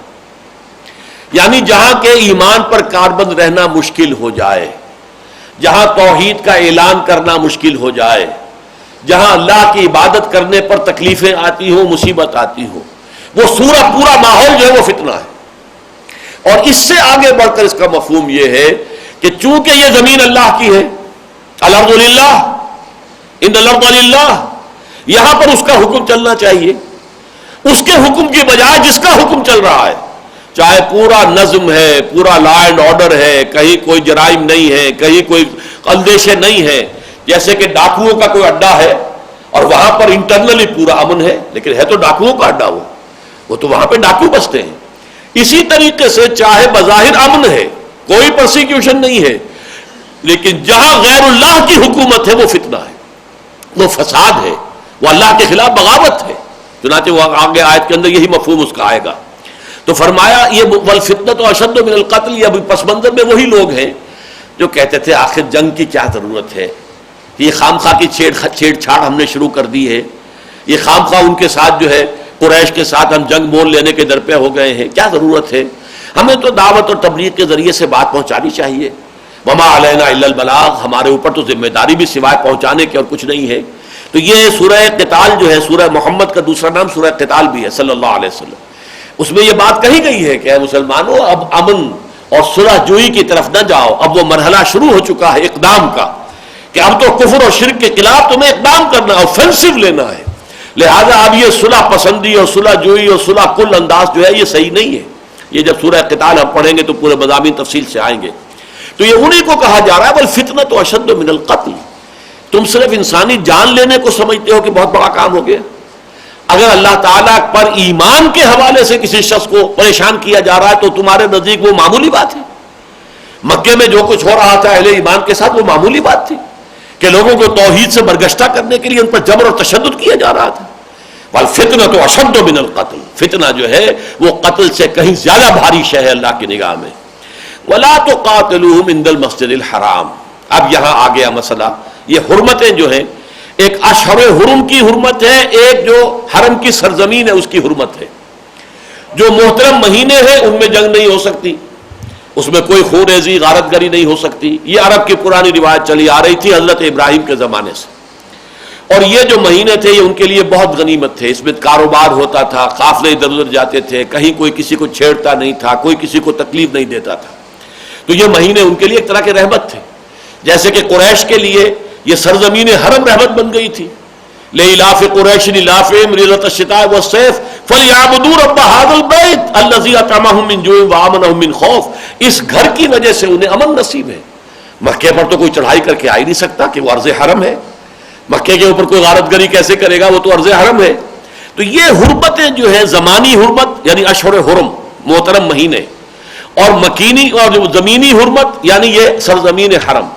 اب ان دونوں کے حوالے سے بات ہو رہی ہے. وَلَا تُقَاتِلُوهُمْ عِنْدَ الْمَسْجِدِ الْحَرَامِ حَتَّى يُقَاتِلُوكُمْ فِيهِ. ہاں دیکھو تم ان سے جنگ مت کرو مسجد حرام کے نزدیک یعنی حدود حرم کے اندر، تم ان سے جنگ نہ کرو. حَتَّى يُقَاتِلُوكُمْ فِيهِ، یہاں تک کہ وہ خود تم سے قتال کریں. چنانچہ بعد ہی یہی معاملہ ہوا تھا صلح حدیبیہ کے وقت کہ بہت پرووک کیا تھا قریش کے چند نوجوان، ان میں خالد ابن ولید اس وقت تک ایمان نہیں لائے تھے تو وہ ان میں پیش تھے. پرووک کر رہے تھے کہ مسلمان کسی طریقے سے ہتھیار اٹھا لے، ایک دفعہ کوئی اقدام کر دے تو پھر ہمیں جواز مل جائے کہ پھر ہم ان کو ختم کر کے رکھ دیں. لیکن وہ کہ حضور کی طرف سے جو حکم تھا، کسی نے پرووکیشن جو بھی ہوئی ہے اس کے جواب میں کوئی اقدام نہیں کیا. تو وہ بھی جمے رہے. ان کے ہاں بھی چونکہ اشہر حرم کی حرمت جو ہے وہ تو برقرار تھی، لہذا اس کے حوالے سے انہوں نے بھی اقدام نہیں کیا. البتہ بعد میں جب یہ خبر مشہور ہو گئی کہ حضرت عثمان شہید کر دیے گئے اور حضور نے اب بیعت لی قتال کی، تو پھر یہ ہے کہ اس کا اندیشہ ہو گیا تھا کہ اب جنگ ہوگی. اس لیے کہ گویا کہ آغاز کر دیا قریش نے. اگر حضرت عثمان کو فی الواقع شہید کر دیا گیا ہے تو گویا کہ جنگ کا آغاز جو ہے، سفیر کا قتل جو ہے وہ تو جنگ کا اعلان ہوتا. حضرت عثمان جو ہے وہ رضی اللہ تعالیٰ عنہ وہ تو سفیر کی حیثیت سے گئے تھے. تو یہاں بھی فرمایا وَلَا تُقَاتِلُوهُمْ عِنْدَ الْمَسْجِدِ الْحَرَامِ حَتَّى يُقَاتِلُوكُمْ فِيهِ. اس معاملے میں پہل تمہاری طرف سے نہیں ہونی چاہیے. مت جنگ کرو ان سے مسجد حرام کے قرب و جوار میں جب تک کہ وہ خود تم سے جنگ نہ کرے. فَإِنْ قَاتَلُوكُمْ فَاقْتُلُوهُمْ. تو پھر اگر وہ قتال کرے، آغاز کر دے، اگر جنگ کی ابتدا ان کی طرف، پھر انہیں قتل کرو. كَذَلِكَ جَزَاءُ الْكَافِرِينَ. تو اب جو حرمت ہے وہ اشہر حرم کی حرمت ہو یا وہ سرزمین حرم کی حرمت ہو، اس حرمت سے اب وہ محروم ہو گئے، اس کی پناہ ان کے لیے ختم ہو گئی، اس لیے کہ انہوں نے آغاز کر دیا جنگ کا. فَإِنْ قَاتَلُوكُمْ فَاقْتُلُوهُمْ كَذَلِكَ جَزَاءُ الْكَافِرِينَ. ان کافروں کا ایسا ہی بدلہ ہے. فَإِنْ انْتَهَوْا فَإِنَّ اللَّهَ غَفُورٌ رَحِيمٌ. پھر اگر وہ باز آ جائیں، اب باز آ جائیں کا ایک مقصد تو یہ ہو سکتا ہے نتیجہ کہ جنگ سے باز آ جائے، ایک یہ کہ پرسیکیوشن سے باز آ جائیں. آگے چل کر یہ اس کی وضاحت ہو جائے گی کہ باز آ جانا صرف جنگ سے باز آ جانا نہیں ہے، بلکہ جو پرسیکیوٹ کر رہے ہیں اہل ایمان کو، جو اہل ایمان کے لیے انہوں نے حج اور عمرے کے راستے بند کر دیے، مسدود کر دیے، جب تک کہ اس تمام روش سے باز نہ آئے. یہ باز آنے سے مراد یہ ہے کہ اپنی پوری روش جو ہے اس کو ترک کر دیں. فَإِنْ انْتَهَوْا فَإِنَّ اللَّهَ غَفُورٌ رَحِيمٌ. تو اگر وہ باز آ جائیں تو اللہ تعالیٰ غفور اور رحیم ہے، بخشنے والا ہے، رحم فرمانے والا ہے. وَقَاتِلُوهُمْ حَتَّى لَا تَكُونَ فِتْنَةٌ وَيَكُونَ الدِّينُ لِلَّهِ۔ یہ ہے آیت، کانٹے والی آیت جس کو کہتے ہیں۔ اے مسلمانوں، جب یہ اب دور قتال شروع ہو گیا ہے تو یہ قتال جاری رکھو ان سے یہاں تک کہ فتنہ و فساد بالکل فروغ ہو جائے اور دین اللہ کے لیے ہو جائے، اللہ کی حکومت، اللہ کا نظام، اللہ کا حکم، اللہ کی اطاعت مطلقہ نافذ ہو جائے۔ یہ ہے آخری ہدف۔ چنانچہ یہی آیت آئی ہے پھر تھوڑے سے وقفے کے بعد، چونکہ یہ سورہ مبارکہ تو غزوہ بدر سے پہلے نازل ہوئی، سورہ قتال جو ہے سورہ محمد وہ بھی غزوہ بدر سے پہلے نازل ہوئی۔ ان آیات کا اور اس سورہ مبارکہ کا زمانہ نزول ایک ہی ہے، لیکن یہ کہ غزوہ بدر کے فوراً بعد سورت نازل ہوئی ہے سورہ انفال، اور اس میں یہ الفاظ پھر آئے ہیں، قاتلوہم حتی لا تکون فتنۃ ویکون الدین کلہ للہ۔ اب یہاں کلہ کا اضافہ ہو جائے گا وہاں، اور تاکید بلا استثناء، زندگی کا کوئی گوشہ اللہ کی حاکمیت اور اللہ کی اطاعت سے مستثنی نہ رہ جائے، دین کل کا کل، پورا نظام زندگی اللہ کے حکم کے تابع ہو جائے۔ اس وقت تک، جسے ہم آج کی اصطلاح میں کہیں گے، جب تک کہ اسلامی انقلاب کی تکمیل نہ ہو جائے، جب تک کہ پورا نظام خلافت قائم نہ ہو جائے، جب تک کہ اللہ کی حاکمیت پورے طور پر نافذ نہ ہو جائے، جب تک کہ اللہ کے قانون کی پوری تنفیذ نہ ہو جائے، اس وقت تک یہ قتال اب جاری رہے گا۔ قاتلوہم حتی لا تکون فتنۃ ویکون الدین للہ فإن انتہوا، پھر اگر وہ باز آ جائیں، یہ سورہ توبہ میں جا کر یہ آیتیں آئیں گی کہ اگر وہ ایمان لے آئیں، ان تابوا واقاموا الصلاۃ وآتوا الزکاۃ فاخوانکم، اگر وہ بھی تمہارے اوپر ایمان بھی لے آئیں، توبہ کر لیں، اور توبہ سے مراد وہاں ایمان ہے، نماز قائم کریں، زکوٰۃ ادا کریں، تو تمہارے بھائی ہیں۔ لیکن یہ کہ اگر یہ نہیں کریں گے تو جنگ جاری رہے گی۔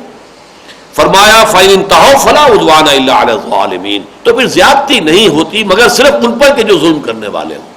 جب وہ ظلم سے باز آ گئے، شرک سے باز آ گئے، توحید کو تسلیم کر لیا، اللہ کی اطاعت کے اندر آ گئے، اسلامی ریاست کی جو ہے تابع داری قبول کر لی، اب ان پر کوئی زیادتی نہیں ہوگی۔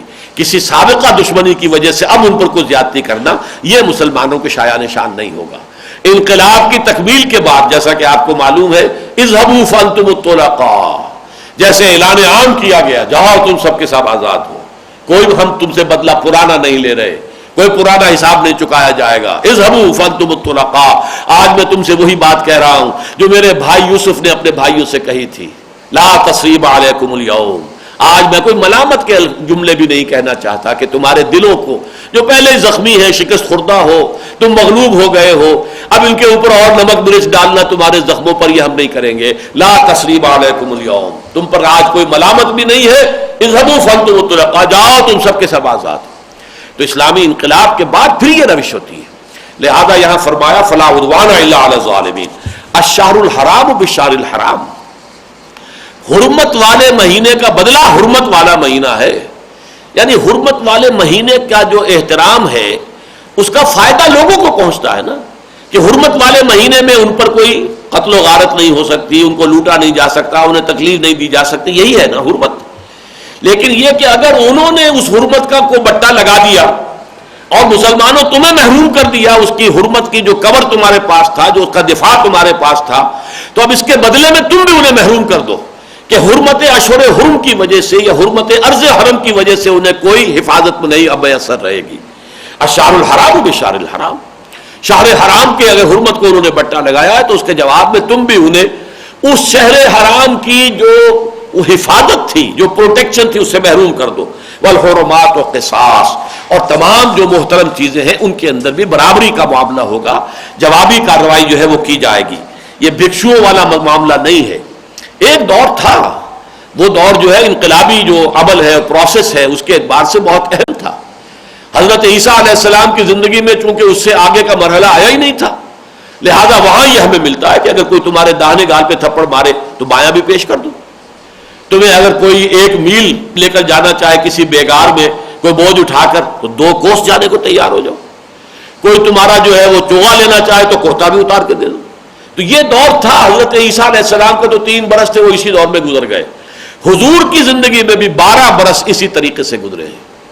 تمہارے ٹکڑے اڑا دیے جائیں، تمہارے جسم جو ہے ان کو چھید ڈالا جائے، تمہیں زندہ آگ پر بھونا جائے، جیسا کہ حضرت خباب بن الارت کے ساتھ ہوا ہے رضی اللہ تعالیٰ عنہ، دیکھتے ہوئے انگاروں پر ننگی پیٹھ لیٹنے کا حکم دیا گیا، یا جیسے کہ شہید کر دیا گیا حضرت سمیہ کو، حضرت یاسر کو رضی اللہ تعالیٰ عنہما، تو جوابی کارروائی نہیں.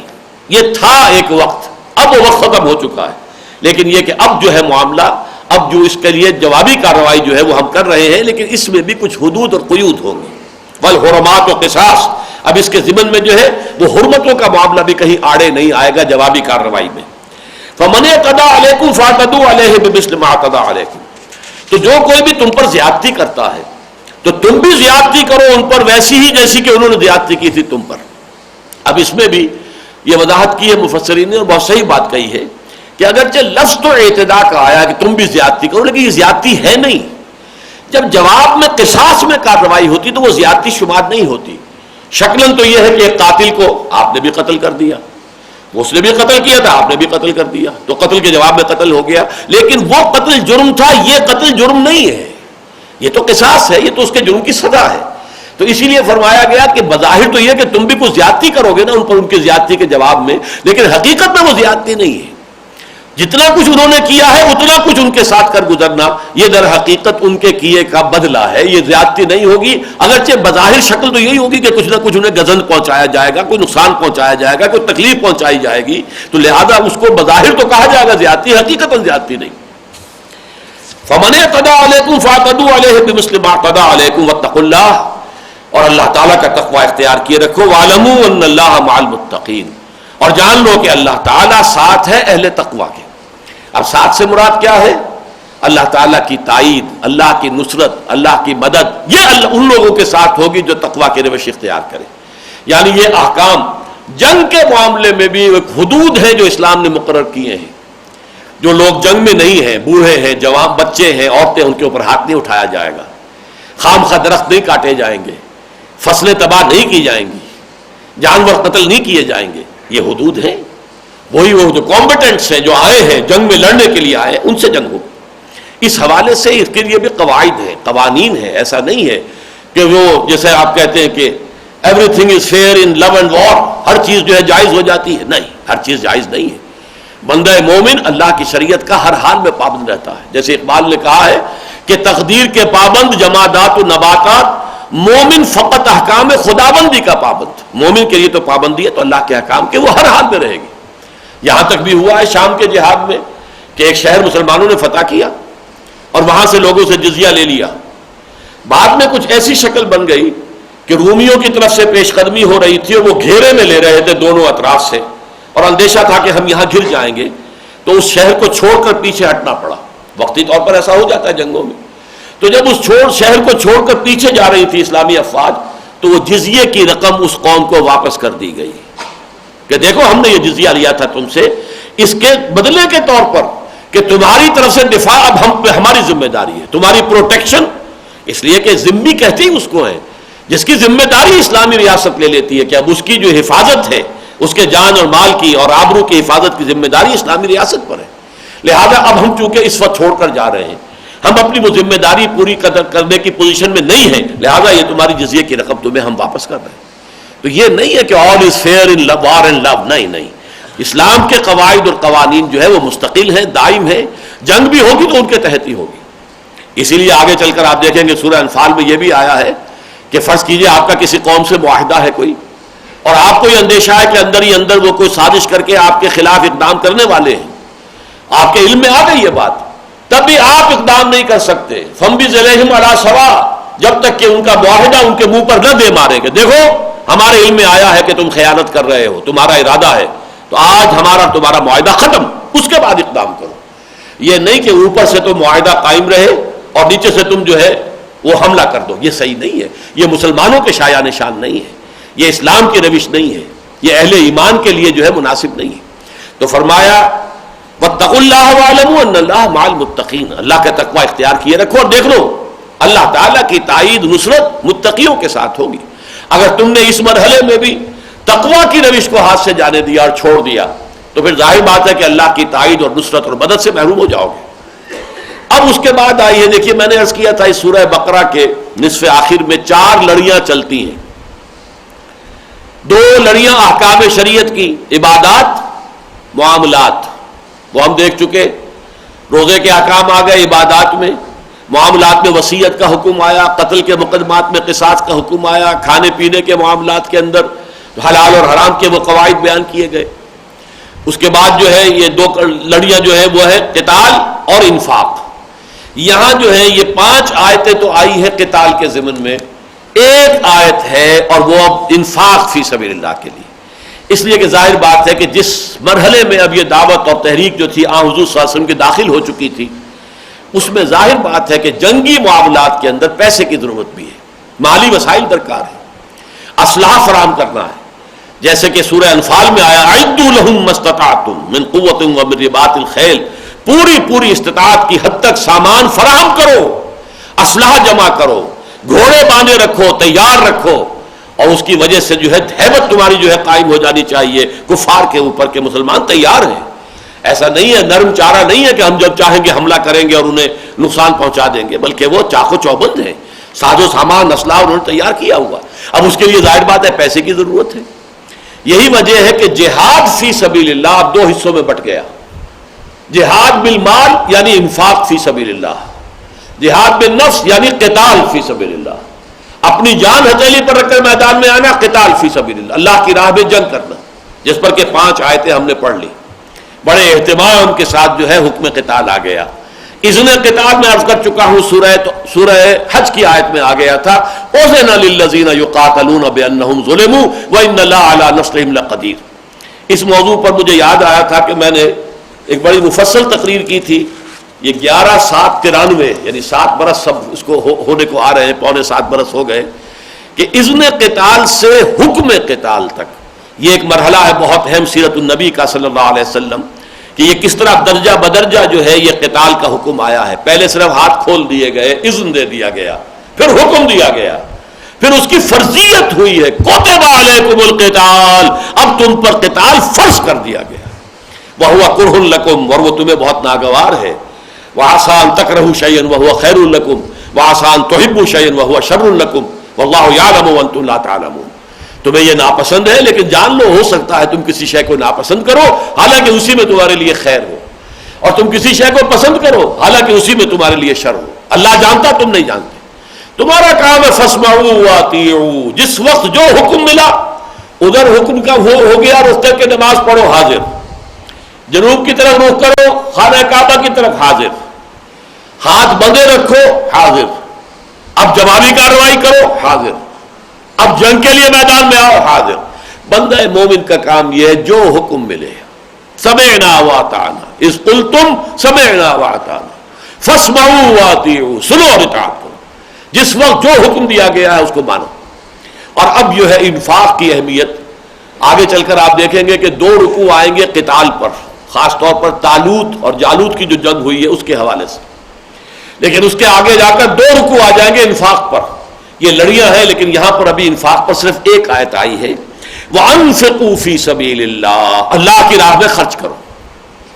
اس بات کو میں نے بارہا عرض کیا ہے کہ اللہ کی رضا جوئی کے لیے، ثواب حاصل کرنے کے لیے اپنا مال خرچ کرنا، اس کی 2 مدیں ہیں. ایک مد یہ ہے کہ غربا، مساکین، یتامہ، بھوکے، مسافر، ان کے لیے مقروض، جو ہم نے سورہ آیت بر میں پڑھا ہے، آت المال علی حبہ ذوی القربى والیتامى والمساکین وابن السبیل والسائلین وفی الرقاب. یہ ایک مد ہے. اس کے لیے لفظ ہے صدقہ، اس کے لیے لفظ ہے زکوٰۃ. لیکن دوسری مد کیا ہے؟ وہ مد ہے اللہ کے دین کے لیے خرچ کرنا، اللہ کے دین کی اشاعت، اللہ کے دین کا غلبہ، اس کی جد و جہد جو اب قتال کی شکل میں ہے، تو اس کے لیے جنگ کی تیاری کے اندر اسلحہ کی فراہمی ہے، گھوڑوں کی فراہمی ہے، ساز و سامان کی فراہمی ہے، رسد کی فراہمی ہے، جنگ کے ساتھ جو ہے رسد کی ضرورت ہوتی ہے. ان تمام چیزوں کے لیے اب اس میں جو خرچ کیا جائے گا وہ ہے انفاق فی سبیل اللہ، اللہ کی راہ میں خرچ کرنا. وانفقوا فی سبیل اللہ، اور دیکھو خرچ کرو اللہ کی راہ میں. ولا تلقوا بایدیکم الی التہلکہ، اور مت ڈالو اپنے آپ کو اپنے ہاتھوں ہلاکت میں. کیا مانی؟ تمہارے پاس مال ہے اور تم اللہ کی راہ میں خرچ نہ کرو. اللہ کہہ رہا ہو من ذا الذی یقرض اللہ قرضا حسنا، کون ہے وہ جو اللہ کو قرض حسنا دے، اور تمہارے ہاتھ نہ اپنی جیبوں کی طرف بڑھے نہ اپنی تجوریوں کی طرف نہ بڑھے، تو گویا کہ تم اپنے آپ کو ہلاکت میں ڈال رہے ہو اپنے ہاتھوں۔ اس لیے کہ اس مال کا بہترین مصرف یہی ہے کہ اللہ کی راہ میں خرچ ہو جائے۔ ویسے تو جان دی ہوئی اسی کی تھی، حق تو یہ ہے کہ حق ادا نہ ہوا۔ یہ مال بھی اللہ کی امانت ہے تمہارے پاس، ان اللہ اشتری من المؤمنین اموالهم وانفسهم بان لهم الجنہ، اب یہ امانت ہے، جب حکم دیا جائے پیش کر دو۔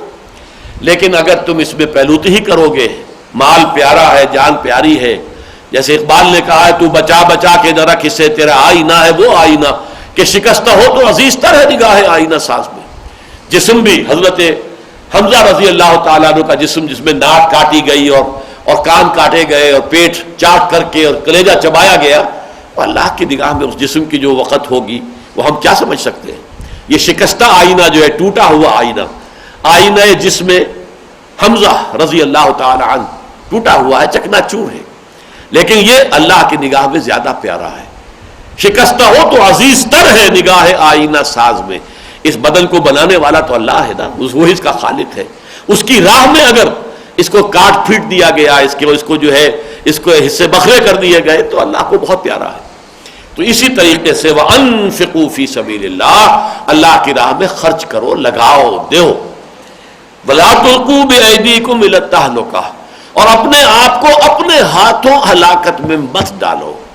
یعنی اگر تم بخل سے کام لوگے، وَمَن يَبْخَلْ فَإِنَّمَا يَبْخَلُ عَن نَفْسِهِ، جو بخل کرے گا وہ اپنے آپ سے بخل کر رہا ہے، کہ اللہ کے اجر و ثواب سے اپنے آپ کو محروم کر رہا ہے، اور اللہ کی طرف سے گرفت اور اللہ کی تعالیٰ کی طرف سے پکڑ کا اپنے آپ کو مستحق بنا رہا ہے۔ تو سارا اس نے خیانت تو اپنے نفس کے ساتھ کی، پھر برائی تو اپنے نفس کے ساتھ کی، اپنے لیے اپنے مستقبل کو برباد کر رہا ہے۔ وَأَحْسِنُوا، احسان کی روش اختیار کرو۔ ایک تو اس کا اگر یہیں پر جوڑ کر مفہوم لیا جائے تو یہ ہے کہ یہ صدقہ جو دو بڑے عمدہ طریقے پر دو۔ ایک جیسا کہ ہم پڑھ چکے آیہ بر کے ضمن میں بھی، جو چوتھے پارے کی پہلی آیت آگے چل کر آئے گی، کہ تم نہیں پہنچ سکو گے بر کے مقام کو جب تک کہ حتیٰ تنفقوا مما تحبون، لن تنالوا البر حتیٰ تنفقوا مما تحبون، بہترین مال اللہ کی راہ میں دو۔ یہ نہیں کہ جو اذکار رفتہ ہو، خراب ہو گیا ہو، ردی ہے، بوسیدہ ہے، وہ اللہ کی راہ میں دے دیا جائے، نہیں، بہترین محبوب ترین مال اللہ کی راہ میں دو، یہ احسان ہوگا۔ یعنی انفاق کا بھی احسان کے معنی کسی کام کو کرنا تو نہایت خوبصورتی سے کرنا، عمدگی سے کرنا۔ جیسے کہ فرمایا گیا ہے اذا ذبحتم فاحسنوا الذبح واذا قتلتم فاحسنوا القتلہ، جب تم ذبح کرو جانور کو تو خوبصورتی کے ساتھ، عمدگی کے ساتھ۔ یعنی آپ کی چھری کھنڈی ہے، پھیرے جا رہے ہیں، اس جانور کی جان پر بنی ہوئی ہے، لیکن وہ گردن کٹی نہیں رہی ہے، بلکہ چھری کو تیز کرو تاکہ بس ایک دفعہ پھیرا ہے اور اس کی جو ہے اس کی خون نکل پڑا ہے۔ اسی طریقے سے کسی کو قتل کرنا ہے تو وہ بھی یہ نہیں کہ آپ اس کو اس طرح کی اذیتیں دیں۔ البتہ یہ ہو سکتا ہے کسی خاص معاملے میں اذیت دی جائے، جیسا کہ ہمارے یہاں مقدمہ ایک چلا ہے وہ جاوید اقبال کا کہ اس کو سزا کیسے دی جانی چاہیے، آیا وہ صحیح سزا ہے یا نہیں۔ لیکن یہ کہ اس کا ثبوت ہے حدیث نبوی سے کہ جس طور سے قاتل قتل کر رہا ہو اسی طور سے اس کو قتل کیا جائے۔ بہرحال وہ ایک علیحدہ بات ہے، لیکن یہ کہ احسان کہتے ہیں جو کام بھی آپ کر رہے ہیں اسے عمدگی اور خوبصورتی کے ساتھ کریں۔ اسلام کا احسان یہ ہے کہ آپ اسلام پر عمل کر رہے ہیں خوبصورتی سے، جس کو کہا گیا ہے الذین یستمعون القول فیتبعون ما احسن، جو بات سنتے ہیں اور بہترین جو اس کی روش ہے اس کو اختیار کرتے ہیں، بہترین سطح پر چلتے ہیں۔ تو تم بھی احسان کی روش اختیار کرو۔ ایک تو یہ کہ اپنے اس انفاق میں احسان کی روش، اور ایک یہ ہے کہ پورے اپنے دین کے اندر احسان کے مقام تک پہنچ جاؤ۔ ان اللہ یحب المحسنین، اس لیے کہ اللہ تعالی محبت کرتا ہے محسنین سے جو درجہ احسان کو پہنچ جاتے ہیں۔ بارک اللہ لی ولکم فی القرآن العظیم ونفعنی وإیاکم بالآیات والذکر الحکیم۔